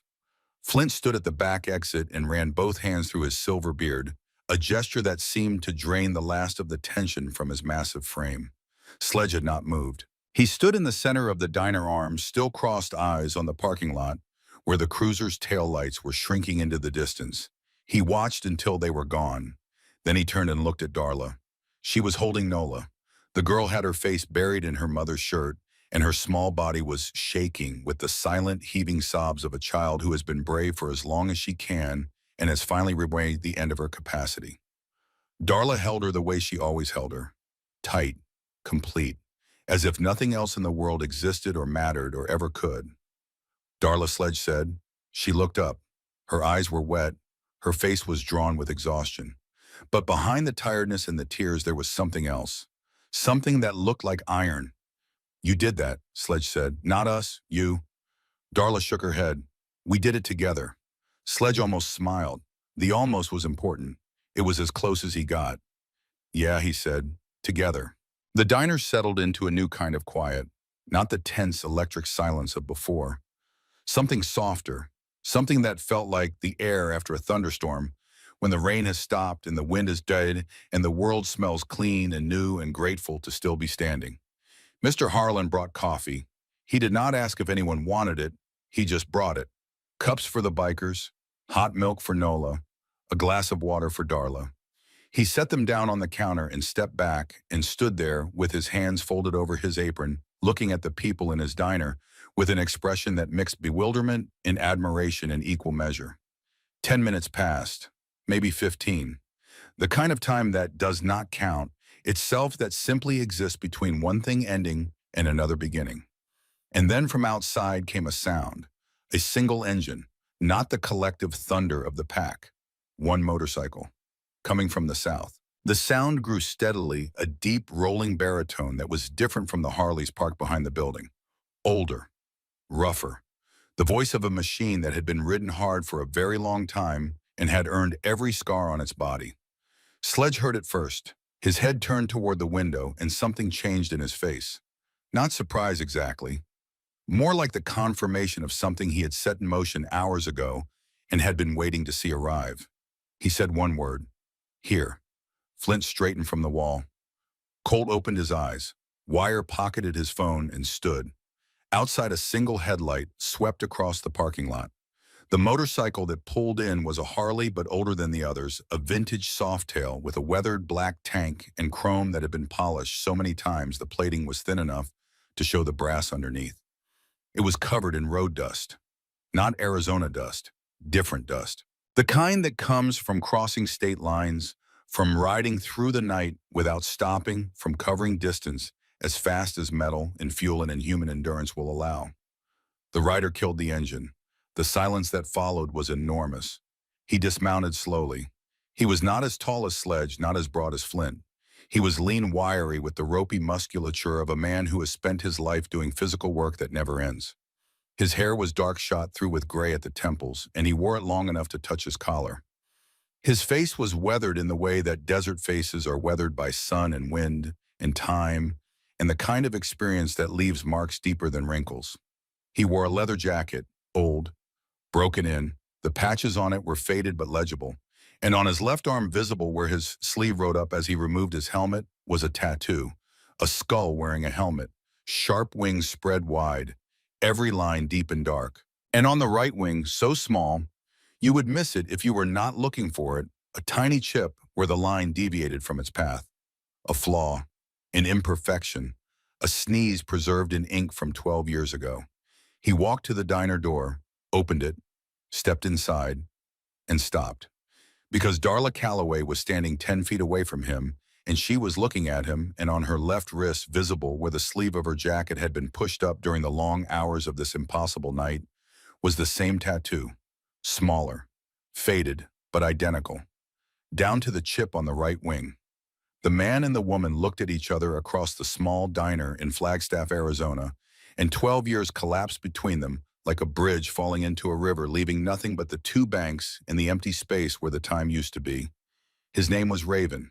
He did not speak right away. He stood in the doorway with his helmet in his hand and his road-worn face holding an expression that was too complex for any single word. Gratitude, grief, relief, shame at having stayed away so long, joy at being here now. All of it mixed together in a human face that could not contain it all, but tried anyway. Darla's hand went to her mouth. She had not seen this man in the 12 years. She had last seen him standing in the doorway of a cheap motel room in Las Vegas, his ribs taped his shoulder in a makeshift sling, his face battered and swollen but alive. Alive because of her. He had turned back to look at her one last time before walking away into the Nevada sun, and the last thing he had said was, "I will not forget." He had not forgotten. Raven took 3 steps into the diner. His boots were quiet on the tile, not the heavy thud of the other bikers. A softer sound, the sound of a man approaching something he considers sacred. He stopped in front of Darla, close enough to see the years on her face, close enough to see the small tattoo on her wrist, close enough to see the 9-year-old girl pressed against her side looking up at him with wide, wet eyes. Raven looked at Darla. He opened his mouth, closed it, opened it again. When the words came, they were simple, stripped of everything except what mattered. "You gave me 3 days," he said. His voice was rough. Not from the road, from the weight of what he was saying. 3 days in that room. You stopped my bleeding. You hid me. You stood at that door and lied to men who would have killed you if they knew the truth. You gave me 3 days, and those 3 days gave me 12 years. He paused. His jaw worked beneath the stubble on his face. "I owe you my whole life, Darla, and I have never once been able to say that to your face." Darla could not speak. The tears she had been holding came all at once, not in a flood, but in a quiet, steady stream that ran down her cheeks and fell onto the hand that Nola was gripping at her side. She stood there in the neon light of Red Mesa Diner at nearly midnight on a Tuesday in Arizona and cried without sound, without shame, without apology, because some debts are too heavy for words and some gratitudes are too deep for anything but tears. Nola looked up at Raven. She looked at his face, his jacket, the tattoo on his arm. She looked at the chip on the right wing. She looked at her mother's wrist. And in that moment, the 9-year-old girl understood the full circle, the complete shape of the story she had been inside all evening without seeing its edges. Her mother had saved this man. This man had saved her mother back quietly and visibly for 9 years. And tonight, the people this man belonged to had ridden through the desert to stand between Nola and her mother, and the man who wanted to erase what happened in that motel room. The circle was closed, every line connected, every debt acknowledged, every wing chipped or hole accounted for. Raven looked at Nola. He crouched down slowly, bringing himself to her eye level. His weathered face softened in a way that made him look 10 years younger. "You must be Nola," he said. Nola nodded. She was crying, but she was also smiling because children can do both things at once in a way that adults have forgotten. "Your mom is the bravest person I have ever known," Raven said. "And from what I hear, you might be just like her." Darla put her hand on Raven's shoulder. The gesture was natural, unplanned. The way you touch someone you saved when you see them standing and whole and alive after all the years of wondering. "You sent the money," she said. Raven nodded. "Every month. I thought I was alone." He looked up at her. "You were never alone, not for one day." The diner was silent, not with tension, with reverence. The kind of silence that falls over a room when something true and fragile and impossibly beautiful has just been spoken aloud, and everyone present knows they are witnessing something they do not deserve to see, but are grateful to see anyway.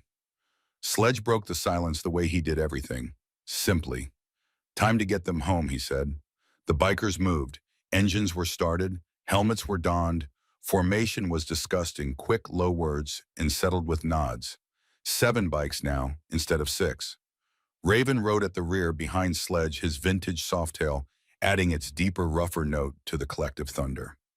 Darla drove her sedan. Nola sat beside her, buckled in the oversized helmet in her lap, her hand resting on it the way you rest your hand on something precious. The taillights disappeared. Then he went, the taillights disappeared. Then he went inside, sat down on his stool behind the counter, and put his head in his hands, and he sat like that for a very long time. The convoy entered Flagstaff's residential streets just before midnight. The Harley engines, 7 of them, now rumbled through the quiet neighborhood with a sound that no one within 3 blocks could sleep through or ignore. Porch lights came on. Front doors opened. People in robes and pajamas stepped out onto their lawns and their stoops and their driveways and stared. Because what they saw was this: 7 Hells Angels motorcycles in perfect formation, headlights, blazing engines rolling like controlled thunder escorting a battered blue sedan through the middle of their quiet street. Not speeding, not showing off. Moving with the slow, deliberate dignity of a funeral procession, except that what they were honoring was not death, but something harder to name. A woman in her bathrobe stood frozen on her front steps. "That is Darla's car," she said. "What on earth?" An old man watering his lawn at midnight, because old men do things like that, stood with the hose running over his shoes and his mouth hanging open. The bikers did not veer off. They did not scatter. They rode all the way to Darla's small house at the end of the street, and there they stopped, and 7 bikes lined up along the curb in a row so neat it looked rehearsed. 7 engines died in sequence. 7 headlights snapped onto full beam, flooding the street, in the yard, in the front of the house with white lights so bright it turned midnight into noon. A neighbor across the street gasped, "Lord have mercy! What is happening?" Darla stepped out of the car. Nola climbed out the other side. Mother and daughter stood in the driveway, bathed in the light of 7 Harley Davidsons, and the neighborhood held its collective breath. Sledge dismounted. He removed his helmet. He walked to Nola. He did not kneel. He lowered himself. The way a tall man lowers himself when he wants to look a child in the eyes without making her look up. One knee on the ground, both hands on his thighs, his steel blue eyes level with hers. "Nola," he said. She looked at him. Her face was streaked with dried tears and road dust, and the kind of exhaustion that only comes from living through something enormous. But her eyes were clear. "Listen close," Sledge said. "From now on, if anyone at all gives you trouble—" He paused, made sure she was hearing every word. "You just say this: 'My mom once saved the angels.' That is enough." The nearest neighbor, the woman in the bathrobe, covered her mouth with both hands. Her husband came up behind her and put his arm around her shoulders, and they stood there on their porch and did not move. Nola was still for a moment. Then she stepped forward and wrapped her small arms around Sledge's neck. He stiffened. A barely perceptible tension in his shoulders, the involuntary response of a man who has not been hugged by a child in decades and has forgotten what it feels like. Then slowly his hand came up and rested on her back. Light, careful. The hand of a man holding something more valuable than anything he has ever carried. He released her with a gentleness that did not match his size. Then he reached into his jacket and produced something small. A miniature helmet barely larger than his fist, red and black with small white wings painted on either side. The paint was not professional. It was hand-done with the slightly uneven strokes of someone working with care rather than skill. "This is for you," he said. Nola took it with both hands. Her eyes were enormous. She held it up to the headlights, and the little white wings caught the light and seemed to glow. "So you remember," Sledge said. "Someone is always watching. Someone is always protecting you." Darla stepped forward. She was crying again, but these tears were different from all the others. These were the tears that come at the end of something. The tears that wash away the last of the fear and leave behind only what matters. "I do not know how to thank you enough," she said. "So many years, I did not think anyone remembered." Sledge looked at her. His pale eyes held something warm, something that had been building all night and had finally found its shape. "We never forget, Darla. Never." Raven stood beside his bike. He had not approached. He had watched the whole scene from his position at the curb, hands in his jacket pockets, face half in shadow and half in the headlight glow. Darla looked at him across the distance. He looked back, and between them passed something that did not need to be spoken because it had been spoken 12 years ago in a motel room in Las Vegas and had been echoing back and forth across the desert ever since. Sledge put on his helmet. He chin-nodded to Colt, then Flint, then Wire, then the others, then Raven. "Let us ride," he said. 7 engines fired in sequence. The sound built and built until it filled the street and the yards and the houses and the sky above them. A neighbor shielded his face from the wind. Others just stood and watched with the stunned, helpless expressions of people witnessing something they know they will tell their grandchildren about. The bikes turned. 7 machines moving in perfect synchronization, headlights sweeping the road in a wide arc. They accelerated slowly, deliberately, the way a storm withdraws when it has finished its work. One by one they passed under the street lights and into the darkness at the end of the road. Sledge was last. He glanced back.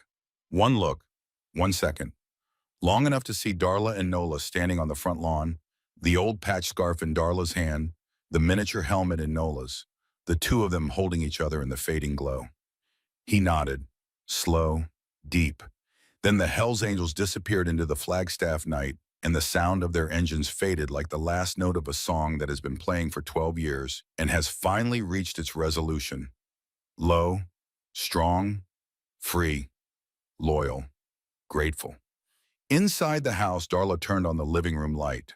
Warm yellow glow covered the familiar furniture, the worn rug, the photographs on the mantel, all the small, ordinary things that make a house a home and that had almost been taken from them tonight.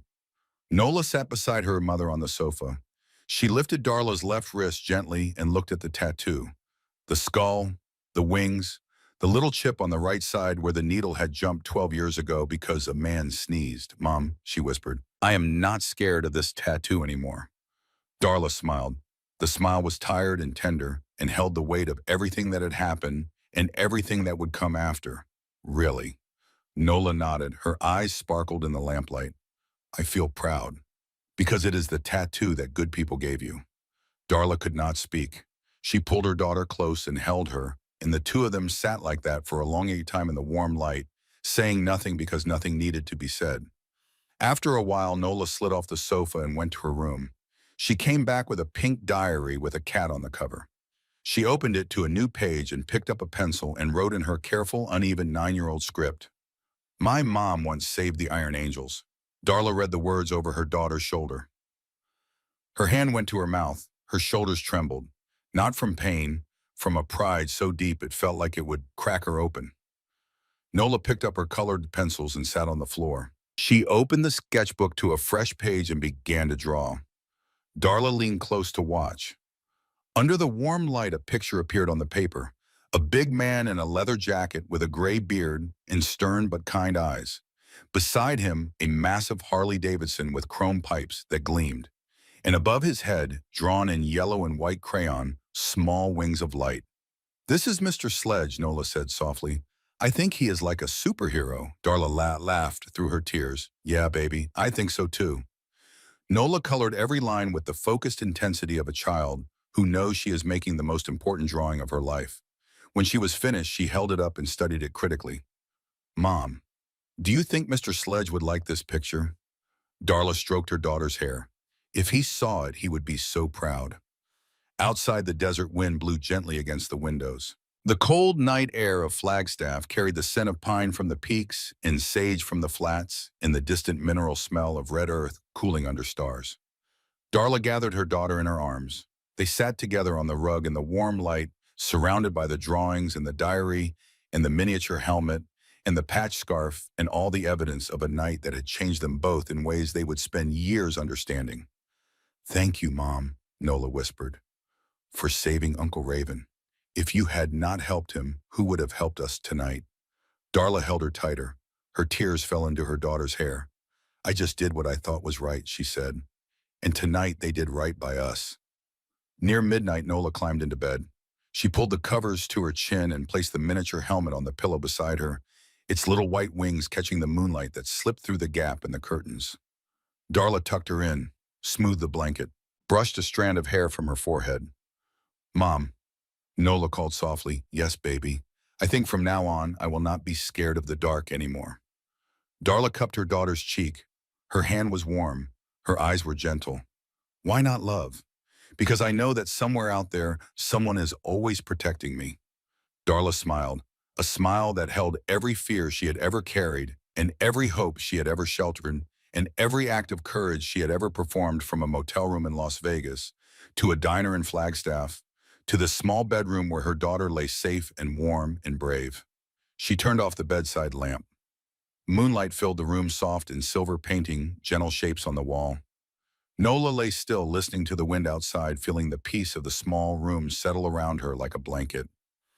And then from very far away, carried on the night wind across the desert and through the streets and over the rooftops of Flagstaff came a sound, a low Harley engine rumble, distant and fading. The last echo of 7 motorcycles riding into the darkness, carrying their debts and their loyalties and their fierce, imperfect love into whatever road came next. Nola smiled. She closed her eyes. She wrapped her small hand around the miniature helmet and held it close to her chest, its little white wings pressed against her heart. "Good night, Iron Angel," she whispered. And that was the night Nola Calloway understood that this enormous, dangerous, beautiful world is still full of people who keep their promises. The night she learned that courage is not the absence of fear, but the decision that someone else's life is worth more than your own comfort. The night she discovered that her mother, the tired woman who worked 2 jobs and hummed off key and fell asleep in her clothes, was the bravest person who had ever lived. And the night she knew with the unshakable certainty that only a child can feel that she would never truly be alone.